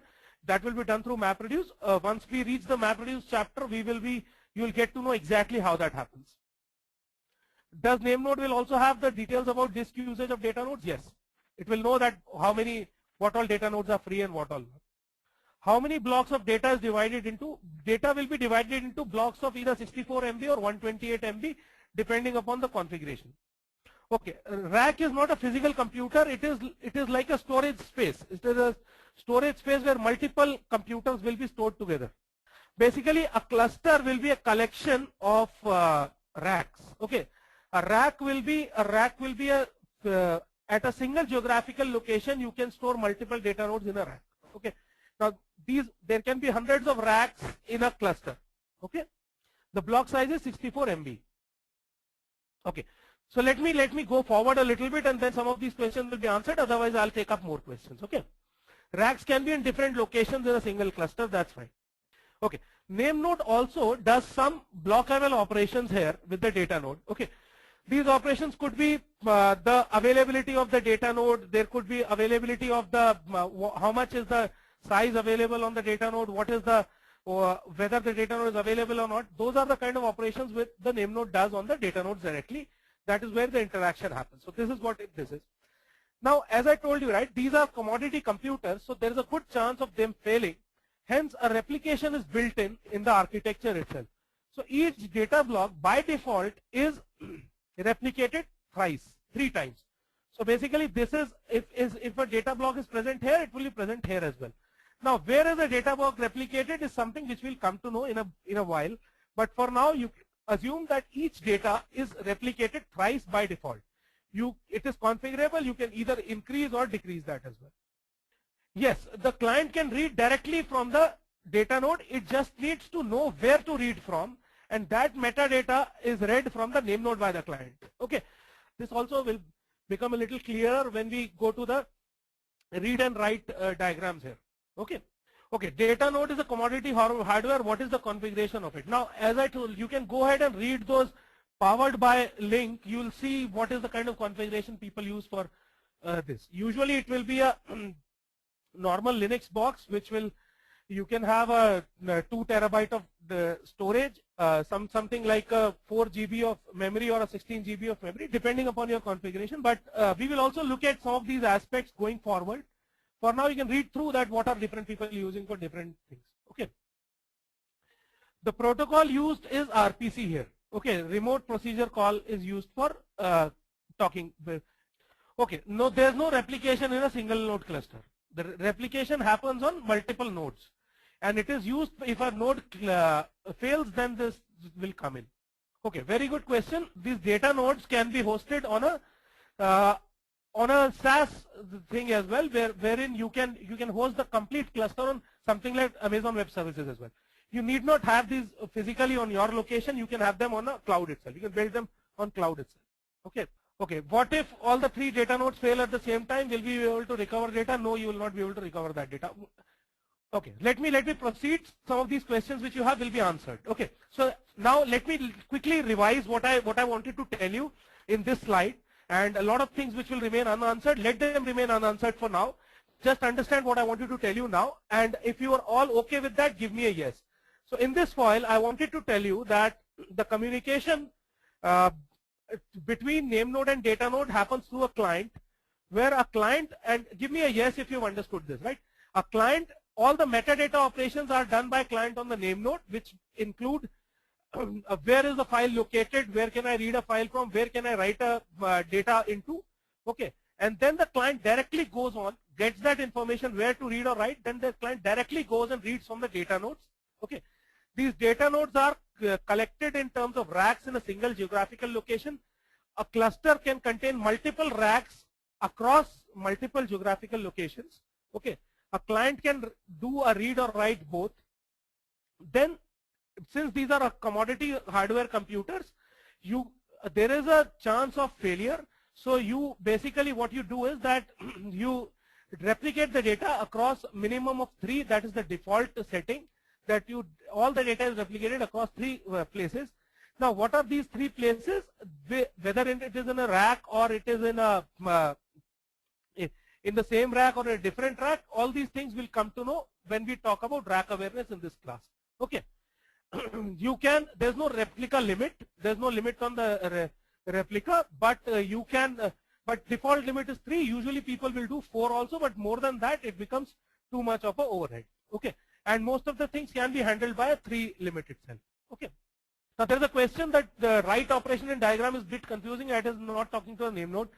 Don't worry about that, Praneeth. I will be talking about the write operation once again, but just to clarify, in the write operation also, the client will go ahead and ask the name node where to write this data. Name node will tell it, this is the place you can write, and then it will go ahead and write. Okay, great. So if this architecture diagram is clear, you have gained a lot of knowledge today. As I said, the block level operations will be operations happening between name node and data nodes, which can be based on how much data is available on a data node. Is the data node really working properly or not? These are the kind of operations which will happen on between data node and name node. Okay, so let's move ahead from here. Okay, some of these things will become clear, guys. Just hold on for some more time. Let's look at the name node and a data node, and a lot of questions about failover and all will be answered here. So name node, as you can see here, is can you identify this car, guys? Everyone can identify this? Okay, a lot of people have been able to identify it is a Lamborghini. Okay, now a name node is like a Lamborghini. It is the master of the system. It maintains and manages the blocks which are present in the data node. Now this is a very, very high availability machine. This will be a this will be a machine which you will probably, it will cost you a lot of money, but the whole idea is that in Hadoop, there's a single point of failure. Now, just to be very correct, in Hadoop 1.0, it is a single point of failure. I'll talk about 2.0 as well, as I promised you in the beginning, but let's assume that since it's a single point of failure, this is a very, very expensive, high availability machine with multiple processors working in parallel there. Okay, and it is a single machine in a complete cluster. There is no multiple name nodes. There's just one name node in a machine. Okay. Okay. So typically, this could be a RAID machine as well. And if you want to know about the exact architecture, exact configuration of this, I'll send it to you in a note separately, Ashutosh. And for everyone else as well, we'll have something there, right? The typical configuration of a name node and a data node, I'll share that with you. Okay. Now, this will have, say, multiple power sources. You will do everything which you would probably do in a Lamborghini to make sure that it doesn't fail. Okay. Whatever, there's no replica for name node. Just hold on. There is something, but not really. For now, you can understand, and very shortly you'll understand what are the other things associated with it. So it will be a very, very high quality, high availability machine with multiple power center sources. It will be kept in a place where it should not fail. It will not, there will be multiple processors running. There will be a huge amount of RAM associated with it. Okay, so all that is happening here. All the data which is stored is never stored in a disk. Here, all the data will be available in the RAM itself in the name node. Okay, so the best in class machine which you can get, you will use for name node. The exact configuration, I can share that with you. Okay. Now, what is a data node? Now, as we said, right, commodity hardware, and you can look at this analogy. These will be like these ambassador taxis, which could be, you don't worry about the reliability. You can just, these will be huge, cheap machines which can be commodity hardware. Okay. Okay. So Venkat says the data nodes ambassadors are much stronger than the name node. Okay. The Lamborghini. Well, I mean, yeah, they are much powerful because all the politicians go in them, but they are still commodity. Okay, so like let me not get into politics right now, but at the same time, what I wanted to tell you here is that data nodes are plain commodity hardware. But commodity hardware is a normal machine. Your laptop can also work as a data node in a Hadoop cluster. As simple as that. No special thing about them. Okay, and they are bound to fail. Okay, they are assumed to be failing. We don't maintain a high quality machine here. So that's where the cost of the overall Hadoop cluster is very economical. You can use commodity hardware here. Is that clear, guys? So these are deployed on each machine, and this is where you don't need a high-end CPU on these data nodes. Smartphone also work as a commodity device with respect to Hadoop. I'm not very sure about that, Anup, but yeah, I don't mind you using a smartphone as well as a data node. Okay, as long as you can connect it through a RPC kind of protocol. Okay, but yes, the hardware present in a real high-end smartphone is as good as data node hardware. Okay, yes, reliability. You don't worry too much about the reliability here. Okay, and these are the machines where the actual data is stored. Okay. Okay. Now let's look at what is stored in the NameNode metadata. Is that clear, guys? The earlier page is clear to everyone with respect to NameNode and data node. Can I quickly get a yes? Okay. Failover. I'll tell you failover in a while. Just try to understand what is it all about. Failover will be in the next file itself. We'll be talking about failover. Very good. Now let's look at metadata. So one very important thing: entire metadata is stored in the main memory, which means in the RAM itself. Okay. There's no demand paging of FS metadata. So entire metadata stored in the main memory. Type of metadata is very simple. These could be list of files, list of blocks on each file, list of data nodes for each block, file attributes, etc. Okay, so overall directory structure is maintained here. A transaction log will contain the record file creation, deletion, etc. Okay. Demand paging means that in a OS, usually when you do not have some data available, you go to the disk and read that data. So in this case, what we do is the entire metadata is kept in the main memory all the time. Okay, that's what demand paging is. Is that clear, Alvin? We don't have such a scenario. There's no paging at all happening here. Great. Okay. Now, what happens in case the NameNode fails? And we are talking about Hadoop 1.0 itself right now.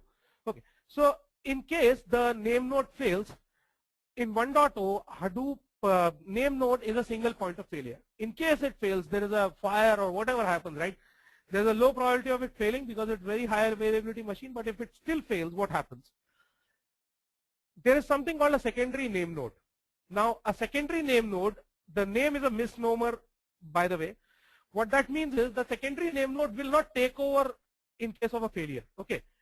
The secondary name node is just used as, it is not a hot standby, which means that if the name node fails, the system is going to go down. The secondary name node will not take over. Okay. What will happen is that, but at the same time, all the data which is there in the name node is getting checked in, or it is getting replicated on a disk using a secondary name node. Okay, so it does the housekeeping and the backup of the name node metadata. So every few minutes, the secondary name node will come and take the data of the name node, metadata of the name node, and store it in a disk. In case of a failure, what will happen is that you will look at that secondary name node status and restart the system from there. So it is one very important thing. You may be asked in interviews, you may be asked in certification exams. Secondary name node does not take over in case of a failure. In case of it is just a disaster recovery kind of situation, right? So if for the recovery, you will come back from a specific checkpoint. Say half an hour back, the name node had taken a backup, and your name node fails at half an hour's time. Then you will only be able to recover the system from half an hour back. Okay. We'll also be emulating this thing in our class too. We'll see how the name node recovery happens. But for now, you can understand that this is just a backup taking mechanism, and this is not going to replicate, it is not going to come as a hot standby in case of a name node failure, right? So the secondary name node does not work as a name node when the failure happens. Okay, is that clear to everyone, guys? Yes, the secondary name node can be somewhere else on the WAN, right? And there can be multiple secondary name nodes as well. Okay, if you want to draw an analogy, the ambassadors can be your data node, your Lamborghini could be your your name node, and say a Camry or a Civic could be your secondary name node. Okay, yes, this can be huge drawback in case there is a failure. Yes, that is why in Hadoop 2.0, we have introduced something called a active and a passive name node. We'll talk about that in a while. Okay, I'll be talking about that. But in Hadoop 1.0, which is used in most production servers, in most production environments, a single name node is used. Okay. There's no way to get that data lost. That is why you use the Lamborghini, or you don't expect a Lamborghini to break down every time. Okay. So that is why you use a Lamborghini there. Yes, there will be a time lag if the name node fails, but the probability of a failure is very, very low. Okay. That is why we have used the best machine possible there. Okay, the secondary name node will be taking a backup all the time. At regular intervals, it will be taking backups. Okay. Okay, Sushil, we will be looking at the name node recovery process in the next class. Okay, so your question will be answered there. How do we? There will be a loss of data. Obviously, whatever data will be lost between the last backup and when the name node fails, that data will be lost. There's no way to recover that data, and that is the only reason why we use a Lamborghini there, right? Okay, let's move ahead. Annie is back and she wants to ask you a question. Okay, so you guys have all of you have understood it very well. It's a single point of failure in a cluster, runs on an enterprise class hardware, stores metadata. Now Annie is very kind in this class. Okay, so she's asking very simple questions, but trust me, going forward Annie will become as she looks. Okay, she will be very, very angry if you don't answer it right. Okay, so the right answer here, I believe, is all of the above. Name node stores metadata and runs on reliable high quality hardware because it's a single point of failure in a Hadoop cluster. Okay, Utpal says let us see. Annie, he is actually challenging you. Okay, and Utpal finds Annie cute. Annie is smiling. She doesn't smile a lot. Okay, great. So let's see. Let's move ahead. So this much is clear. If you are able to answer this question from Annie, then I believe you've understood about name node and about single point of failure. Okay. Okay, Richa wants me to explain single point of failure once again. Sure. Okay. So basically, in a Hadoop cluster, if the name node fails, there is no other node which can take over in case of failure. Okay, the system will go down. It will be a single point of failure. There's no other place where you can go and ask for a backup. Okay, so but there is something called a secondary name node which keeps on checkpointing the data at regular intervals.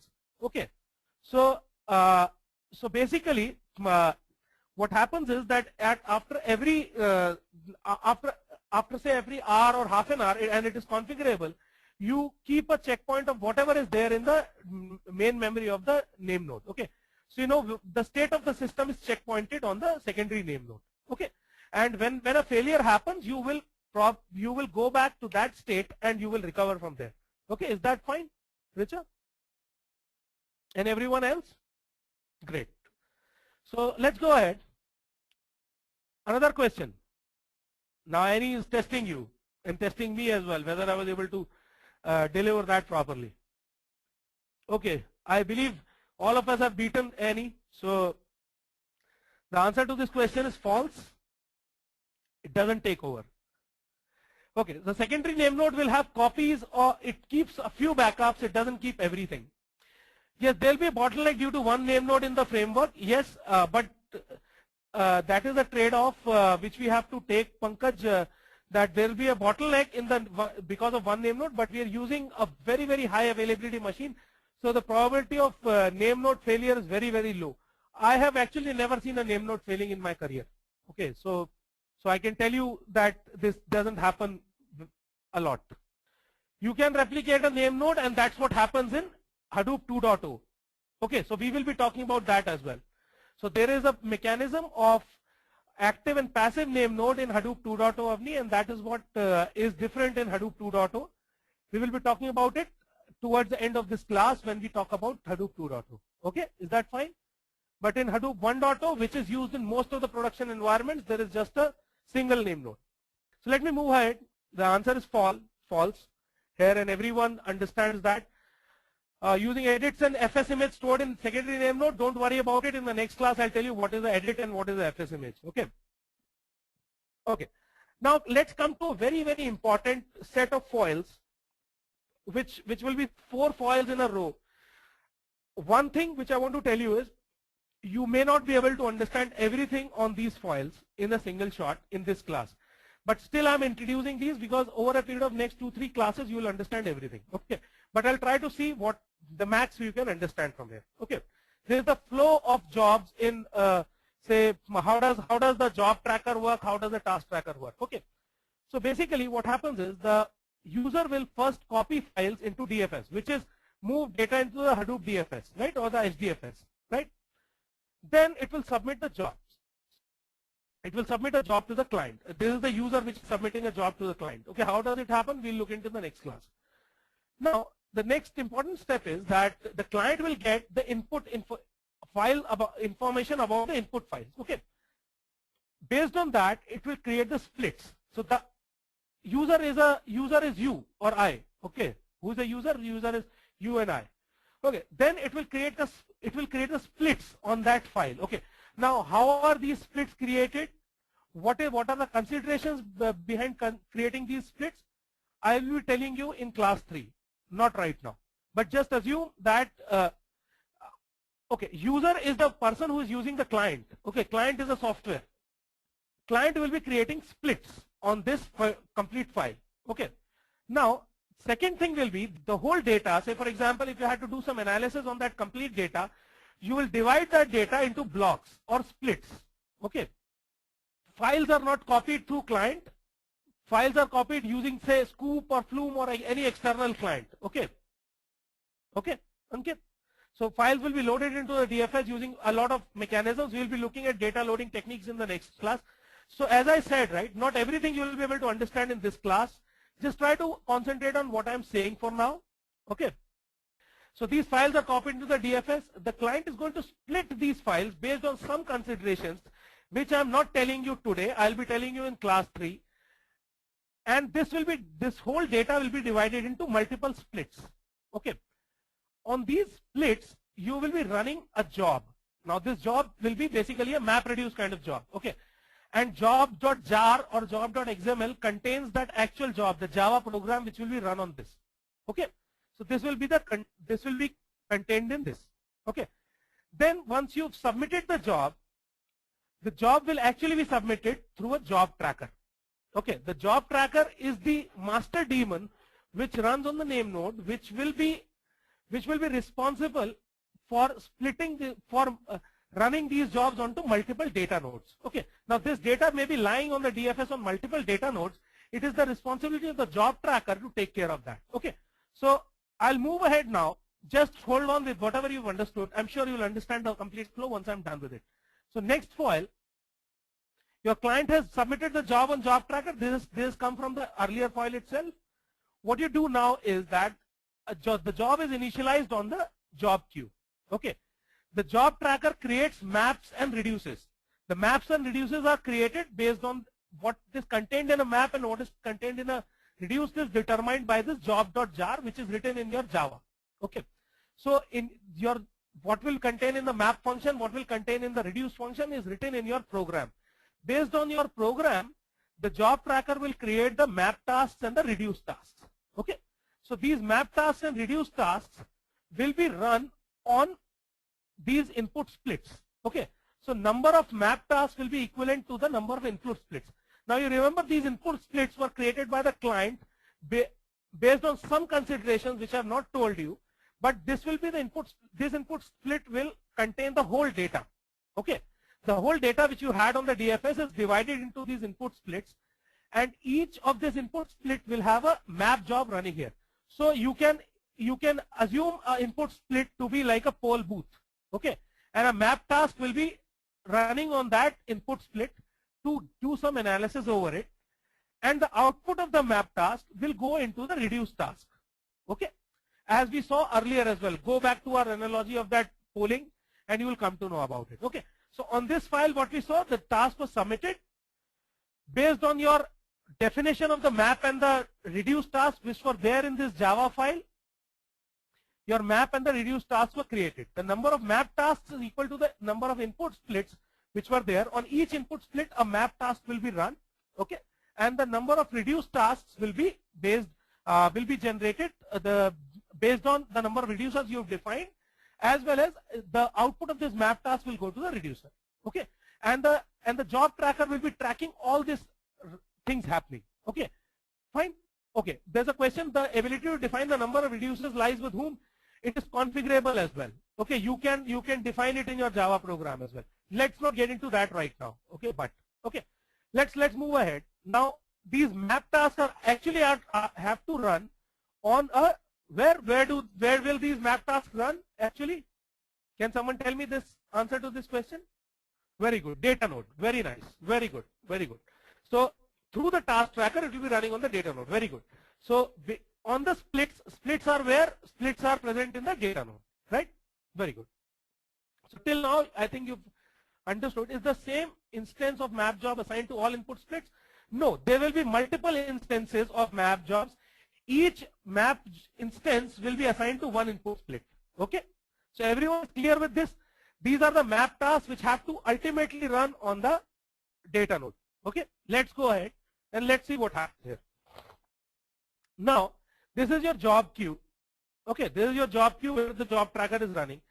What the job tracker is going to do is that it will look at, I have to run this particular task on this particular data. Okay, now it will look at whatever is the it will pick task tracker, whichever task tracker contains the data on which it has to run it, and there can be multiple replications of that, so it will try to pick the most local data as possible and run that map task on that particular task tracker. Okay, so the task tracker is the one which actually runs that task or the map task on the data node. Okay, task tracker, the job tracker will pass on this information to the task tracker, and task tracker will be running that job, the map task on that data node. Okay, is there a direct relation between splits and data nodes? Maps and input splits are same. Okay, two questions have come. I'll answer one by one. Input split is the split of the data. Map is the program which is run on that data. Okay, so they are not same.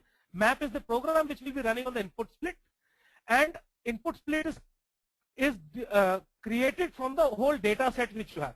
Okay, now input splits will be residing on the data nodes, but how do you split on based on what consideration, whether you should split based on block size or whatever? We will be looking at that in class 3. Okay, I'll be answering that question in class 3. Input split is done by the client itself. Okay, so let's not worry how the input split is done. For now, just assume that the whole data is divided into multiple input splits.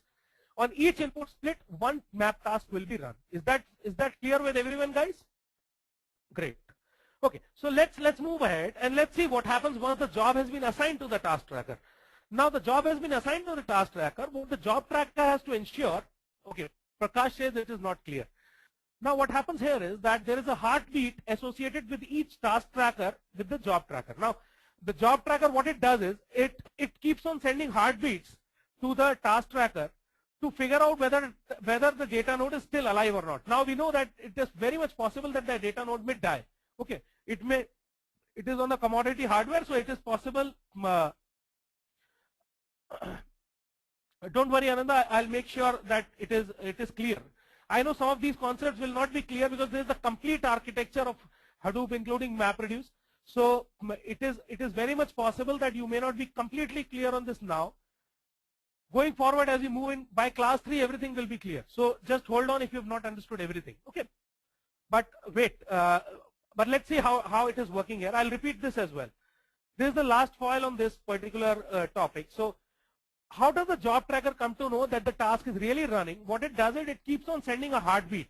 Okay, and if it gets a heartbeat back, it knows that it is running. Like the way I keep asking you, is it clear to everyone? The job tracker sends heartbeat to task tracker. The job tracker will always be talking to the task tracker. Data node is the node on which the task tracker will be running. Okay, and if it sees that okay, there is a task tracker which is not giving me a heartbeat back, I'll know that okay, this particular task tracker is gone. So I'll assign this task to some other task tracker where the same data is replicated. Is that clear, guys? So let me quickly repeat this once again so that everyone is clear. Okay, what will happen if job tracker fails? Job tracker failing means NameNode is failed. So you know what happens then, right? Job queue has all the jobs which are associated with the task trackers. Prem, is that clear? So all these tasks are maintained in this job queue. Map task, right? Okay. Let's look at how does it happen. The user is you and I. You move your data into DFS in the Hadoop. Yes, it is that way always. Okay. So user is you and I, and let's understand this. Then I'll take questions once again. Okay. User is you and I. You move your data into the DFS using say scoop or flume or whatever mechanism. You can copy the entire data. There are multiple data loading techniques. We'll understand them in the class 2. And then on this data, you want to do some analysis. So you submit a job to the client. The client, the first thing it does is it gets the file input files info. That what is the size, where are they located, all that info it will get. Then the client will divide this complete data into multiple splits. I have told you earlier, how is this splitting done? I will not be explaining today. I'll be explaining that in the class 3. Okay. So, Praneeth, just hold on for that question. I'll be answering that. Okay. Just listen to this clearly first. So, client will split the complete data into multiple input splits. Then it will upload the job information. Job information means that whatever program I wanted to run, say for example, if I want to do a poll counting, then the map task will contain count the polls there. The reduce task will contain do the consolidation. If I wanted to do the encryption, the map task will contain the encryption algorithm, and there will be no reduce task, right? So all that is contained in this job.jar, which is a Java program and nothing else. Okay. And then the job will be submitted to the job tracker. Job tracker runs on the NameNode. Job tracker knows that where all the data is stored, where are the task trackers running, okay, and how do I send the data to all these. Okay. So this is submitted to the job tracker. Is this slide clear to everyone, guys? Any confusion here? Can I quickly get a yes? Let's get to the next one. The next one says you submit the job. It's the same replication of the same thing, earlier repetition here. So submit the job to the job tracker. What does job tracker do? Job tracker is going to read the job files. These job files are basically nothing but the map task and the reduce task. Okay. Okay. Copy of input file doesn't happen through client. No. Copy of input file happens through say a external, you can copy it through scoop, flume. It is like moving data into the DFS. That's one question. Let's be very clear about it. Don't worry too much about it. We'll be telling you various data loading techniques in the class 2. Okay. Second question, when a user copies into DFS, is the data getting stored into data nodes? That's right. Now the third question, who creates the job files? The job files are created, Avni, by you and me, people who will be writing the MapReduce program. So this is nothing but the jar file of the actual program which you would have written. Okay. This will be, depending upon your use case, whatever program you want to write, whatever logic you want to write, this will be contained in this. Based on this job files will work on input files. That's right. So yes. So using the job files, you will be creating maps and reduce jobs. Okay. Job file will tell you what should be done in a map task and what should be done in the reduce task. How many reducers are required? That is all a MapReduce job will contain. Okay. Right? Well, let's not worry about what all splitting considerations. We'll not worry about it right now, Avni. Okay, just assume that the splitting is done based on some considerations. Okay. Don't worry about it right now. In class 3, I'll be getting into details of how the splitting works. Okay. For now, just understand the splits are done by the client based on some considerations. Then, based on what is written in the job, you create a map and a reduce task. And the number of map tasks will be equal to the number of input splits. Each of the input split which is created will be on that a particular map task will be run. Okay. The output of that map task will go to the reduce task. Okay. Is this clear then? Then once you've created those map tasks and the reduce tasks, you have to run those tasks, right? Okay, Vijayan is asking me, user might do different analysis, how job tracker will know what jar file should read in step 8. So when you run a MapReduce task, you will be giving a specific jar along with it. So you will be running a program on Hadoop, right? That program, whatever jar file you give, that analysis will be done. We are assuming that this is an input to Hadoop, that this is the job I want to run. Is that clear, Vijayan? If you run a poll mechanism, then it will be done. If you run a encryption algorithm, then the job will contain the encryption files. Okay. Now, once you've created the maps, you have to run them. Where will these be run? Don't worry about job.xml right now. I'll be telling you that in class 3. Okay. Just assume that it contains job related information. It contains Java program. Just assume that. Okay. Then you will have to run these. How do you run these? You will be running, now this will be put in a job queue, which will be governed by the job tracker. The job tracker will assign these tasks to the task trackers, which will be running these particular map tasks on different data nodes where the input split is actually residing. Okay. Is that statement clear to everyone? That after the maps have been created, they will be run by the job tracker on the task tracker, okay, ultimately on the input split which is residing on the data node. Is that statement clear to everyone? Can I quickly get a yes? Now, since we know that these are commodity hardwares on which these jobs are running, there's a chance of failure also happening, right? So keep a track on what is failing and what is not failing. The job tracker keeps on sending heartbeats. Okay, so if I send you a heartbeat is like, can everyone tell me if you are alive, if you have understood? The answer which you tell me yes or no is like a heartbeat. Okay, you understood what is a heartbeat, Prakash?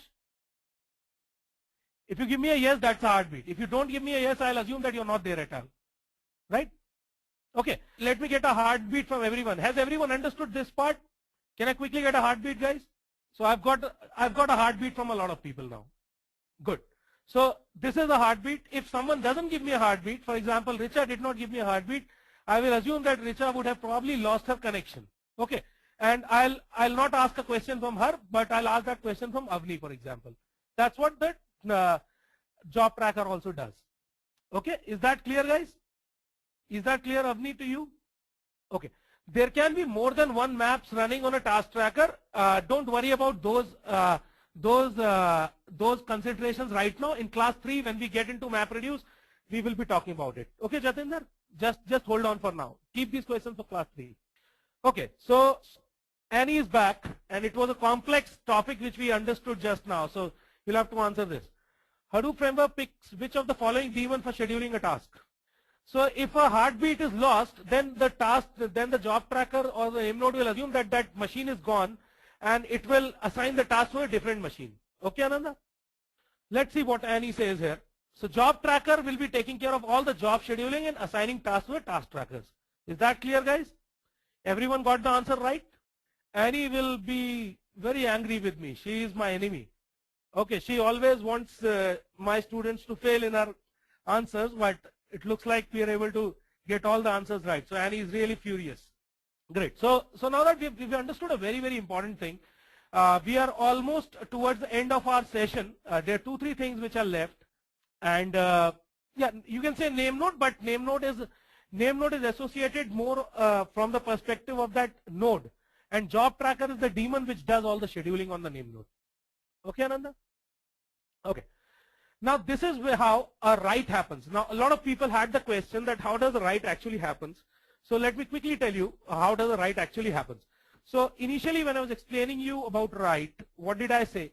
I said when you have to write something on the file, the client will tell the distributed file system that I want to write. Okay, create command will be sent to the NameNode. NameNode will come back and tell where is the availability. Okay, where is the availability? Where can I write? Okay, that's what NameNode is going to tell me. Okay, now I'll go ahead and based on that, it will tell me if the replication factor is 3, it will tell me, okay, these are the 3 name data nodes where you're going to write. Okay, client is going to pass on that packet to the first data node, which is in the pipeline of that data nodes. Now this packet will contain is the actual data to be written, the location on which it should be written on first data node. It will also contain the location on which it will be written on the second and the third data node. Okay, so if the replication factor is 3, let's assume that. Now this data came in here, it has written the data here, it will then move on to the next data node. Okay, this packet now will contain the data, the same data which was written here, the same data will be passed on, it will be written here. It will also, at this point, it will know the location on which I have to write the data on this data node, as well as the location of the data node, the third data node on which I have to write. So after the data is written here, a command will be sent, a write packet command will be sent to the third data node from here. This is happening in a pipeline fashion. Okay, this is done in sequential. Okay, this is done in a pipeline fashion. So once this is written, acknowledgement will come back from this data node that, okay, I have written it. Okay, this is not a posted write. You understand the difference between a posted and a non-posted write, guys? Posted write means that you don't give a receipt, you don't give an acknowledgement of that write. The difference could be something like a courier and a normal post which you send, right? A normal mail which you will send will not have an acknowledgement back, but a courier, if you send, it will give you a receipt back. So that is a posted write. Okay, a posted write is one without any acknowledgement. You just post it and forget it. A non-posted write will come back with an acknowledgement. So in this case, it is a non-posted write. What that means is that I want to get an acknowledgement back that the write actually happened before I start reading that data. Okay, so I'll send the data here, the data will be passed on to this, the data will be passed on to this, I'll get acknowledgement back, I'll get acknowledgement back. The final acknowledgement will be sent, I think the arrow is wrong, this will be sent back to the name node, and the name node will come to know that the write has happened, and then it will put it in its metadata that, okay, this data is written at this point, and next time when a read has to happen, it will read from this point. Okay. Okay. Why between the data node the ACK is sent and not directly to the name node? The reason is that we don't want the name node to. Name node is a high availability, very costly thing, right? I want to make sure that all the writes happen, then only the name node comes to know. I don't want to involve name node. I don't want to send my Lamborghini to buy vegetables. As simple as that. Okay, so the job is submitted by the framework. You tell the framework that, oh, I have to write this data, it will go ahead and submit the job. Yeah, I believe there is a 6 also which is missing. So I'm sorry about that. Yeah, there's no 6th state in this. Okay, so basically everything happens through a map and reduce only. Okay, so when we come to the map and reduce section, then we will be looking at that. For now, okay, how will the first node come to know where the second copy is to be written? This write packet which comes in will contain the information about the data which has to be written and where are the 3 copies to be written. So the first data node will know that after I have synced in the data in myself, I'll move the same data to the second node which is being told in this packet. When this data comes here, it knows where the third data has to be written. This data will move on here. When all this write happens properly, then the acknowledgement is sent back. This acknowledgement is sent back and this will be finally gone. Then the name node will come to know about it. What if the first node crashes while write? Unless and until the name node gets an acknowledgement back, which is this, it will assume that the job failed. It will rerun the same thing again. In this case, we are showing only 3 data nodes because the replication factor is 3. So a particular packet has to be written on 3 different data nodes because the replication factor is 3, and this is how that is accomplished. The way it is implemented in Hadoop, and I'll tell you why in a while. How does the client know before name node what if the other client from other system wants to access the same file. Okay. Okay, so there is just single name node. So there is no possibility of another client accessing the system from a different place. It has to get the information from the name node itself. There's single name node, right? This can have more than 3 data nodes as well. If you have more replication factor, there'll be more than that. But you can assume that having more data nodes will have a cost associated with that as well. So the optimum number of data nodes for replication is 3. Ananda, your question is answered. So whenever I have to write something, I'll go to the name node. I'll ask the name node, can I write? It will say, yeah, go ahead and write it at this place, then I'll write. Okay, so how will the name node come to know which data node failed? It will also be monitoring it through your heartbeats. So it will know, okay, if the failure happened, it could have happened because of a network problem as well as due to a data node. So next time when it does not get an acknowledgement, what it will do is, the 3 set of data nodes will be chosen based on the status of what it has on the heartbeat. Okay? Is that clear, guys? Okay, so name node does not get 3 ACK packs. Name node will get only 1. Okay, and the acknowledgement, no, acknowledgement is not heartbeat. Heartbeat is to determine whether the name node is working, data node is working or not. Acknowledgement tells me whether write was successful or not. The write may be, the data nodes may be working perfectly, but the write may still be unsuccessful because of a network problem, right? So basically what happens here is that you go ahead and write if the acknowledgement also is in sequential. Name node will not know where it failed. It will just know that it failed. I did not get the packet back.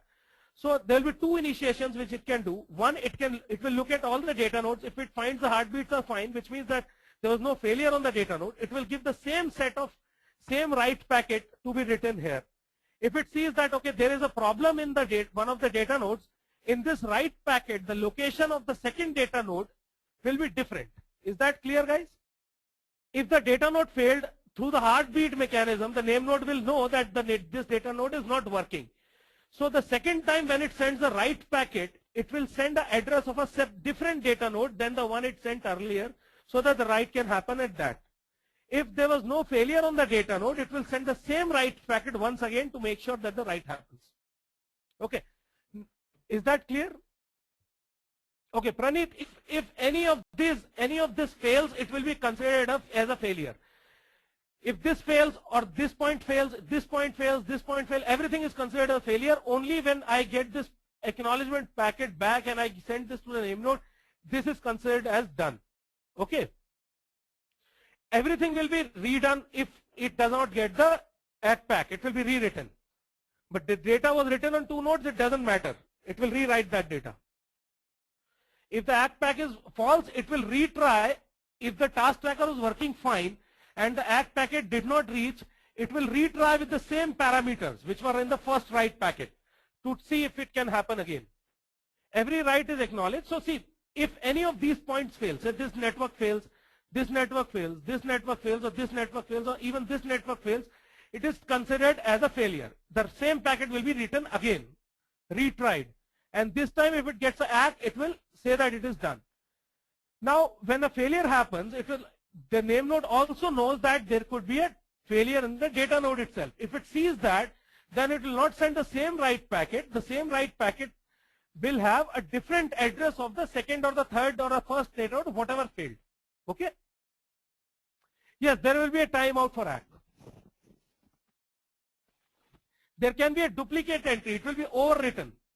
Say, you have understood it, but I don't know if you have understood it. I'll repeat it, right? Isn't it? So that's the same thing which the name node also does. Unless and until I get an ACK that everyone is understood, I'll probably try repeating it so that everyone understands that. Because the cost of my repeating is not as much as the cost of your not understanding the things is. Right? I am a cheap resource. I can keep on doing things again and again. You guys are important people. You should not be, your time should not be wasted. Okay. And all of you are considerate enough that if one of you is not able to understand, everyone else is considerate enough to wait and make sure that everyone is understood and then only move on. Right? Does that help, guys? Does that help in understanding? So let's move ahead. I believe the write is clear to everyone. I have not explained why we don't do write in parallel. Okay, I'll explain that in a while once we have done with the read. Okay, in case of a read, it's very simple. You go get block informations, do the read in parallel. You go ahead and read that data is what I'm doing right now. Okay, and read happens in parallel. Okay, now coming back to the is this clear to everyone, guys, now? And there's no acknowledgement with the read. Why is that? Yeah, the data itself is the acknowledgement. Very good, Bhanu. Coming back, very important thing. Why do we read in parallel and why do we write in sequence? Because Hadoop is a system which is more used, or which is used for write once and read many times kind of analysis, right? You have logs which are written once and then you do multiple analysis on that. So on the read side, I have to be really fast. Okay. Okay. The read side has to be very, very fast. On the write side, it's okay. Let's take an analogy from the real world. Has anyone uploaded a video on YouTube? If you upload a video on YouTube, many a times it fails. Okay. And it takes a longer time. Okay. In uploading the video. While we are reading this, while we are reading a video from YouTube, it is very fast, right? And the use case is such that while you are uploading, you don't really worry that if it takes more time. I don't want to spend a lot of my resources on uploading a video. But when my video is ready and I want my users to look at it, then I want it real fast. Okay. So from that perspective, read has to be parallel. You have to present the data very fast. Okay. And in case of a write in a system like Hadoop, you have the luxury of time because you are not doing any real-time analytics. Okay. You first load that data gets loaded into the system. Once that data is ready, then you want to read it multiple times. You will not be writing the same data multiple times, so writing can be done without wasting much resources in sequence. Okay. Is that clear, guys, now? Okay, video will be, taking example of video will be stored in one data node only? No, it will be stored on, depending upon your replication factor, it can be stored on multiple data nodes. Is that clear? For now, very important aspect is how does the replication work and what is rack awareness, okay, in Hadoop. So just hold on for some time and let's try to understand. Now see, these are your racks, multiple racks. Each rack has multiple data nodes. As we said, these racks can be geographically at a different location, okay, and these are data nodes present in this rack. Now I have a block A which I want to write, and we have set the replication factor as 3. So the question that where this block will be written will be answered in this particular file. Okay. So you have a block A. Say for example, you write it in one. You write the first copy in rack 1 in data node 1. Okay. The second copy of this will be written in a different rack, and the third copy, if it is done, will be written in the same copy as the second rack but in a different data node. Why is it done? Two things. One, we want to make sure if we write it in the same rack, in case of a rack failure, you will lose the data. Okay. So in case of a rack failure, you still have the copy here. Okay. And then why don't we write this data here in the third rack? Why? Because the writing inter-rack communication is a huge bandwidth hogger, right? These could be at multiple locations as well. And the probability of 2 racks failing at the same time is very low. So with that trade-off, we don't waste a lot of time in moving this data from this rack to this rack. And we work with such a mechanism where the first will be written somewhere based on whatever data node, whatever the name node figures out is the closest to it. And the second and the third will be written in the next rack which is available, but in the same data node. Okay, in different data nodes. Now, if all racks fail, you are doomed. It is like if the fan on my head falls down, will the class continue? How will I continue the class? It is the same answer to that, right? It will not continue. Okay, so there's a very less probability of the fan falling over me, and in this particular room there is no fan, so we are safe. Okay, so similarly, there's a trade-off between everything. You can be overly secure, you can do insurance for everything, but there's a trade-off here. So here is the trade-off that there's a probability of a rack failing. So to take care of the rack failure, you put it in a different rack. there's a probability of the data node failing, so you put it in the third copy is kept in a separate data node. Okay, is that clear to everyone, guys? This is how the replication happens. Now, because of this replication, this is how the replication has to happen. The name node has to be rack aware, which means that the name node should know which data node is stored in which rack. Okay. So that is what rack awareness is called. It is the name node which is telling us where to write, right? We've already seen that. So name node should be rack aware because it should know where I have to write. And replication is done based on this factor that there will be a rack there to take care of the rack failure. You write it in a separate rack, but on multiple nodes. Is this clear to everyone, guys? Can I quickly get a yes here? Good. Thank you very much. Another example, just to reinforce this. So you write, your first is written here. Can you tell me where will be the second and the third copies be written? Can you answer that? You can just name the data nodes. Okay, good. So it can go in here, it can go in here, it can go in here, not on the same rack, but whichever rack is chosen because of the proximity of the data, it will be chosen and the separate data node will be there, right? So is that clear to everyone? And if we have a third block C, then it can go here. It could have gone here as well. Okay. So rack awareness and replication is clear to everyone. These could be questions which could be asked to you in an interview as well. Okay. So make sure that this is very clear to you. Okay. Okay. So Annie comes back and she wants to ask you a question. In HDFS, blocks of file are written in parallel. However, replication of blocks are done sequentially. Okay. So I believe some people have not understood the question properly. The answer to that is one, which is true. See, what was this diagram telling you? This diagram was telling me one packet, if it is replicated on 3 data nodes, then this will happen in sequence, right? Right? But there can be multiple packets to be written on multiple places, right? That can be done in parallel. Okay, is that clear to everyone who gave the answer as false? The replication happens in sequence, but the data can be written in parallel, right? So is this clear to everyone now that the answer is true? Annie has won a little bit. There are a lot of people. Annie, I told you, right? Annie will be happy this time. She is very considerate in the beginning. From next class onwards, the questions of Annie will be much more difficult to answer, guys. So be prepared, okay? And you should be very careful in reading the questions. Now, true, a file is divided into blocks. These blocks are written in parallel, but the block replication happens in sequence. So Annie has given you an explanation as well. Good. Now, another question. A file of 400 MB is being copied to HDFS. The system has finished copying 250 MB. What happens if a client tries to access that file? Can read up to a block that's successfully written? Can read up to last bit successfully written? Will throw an exception, cannot see the file until it's finished copying. So let's see what is the right answer and let's see how many.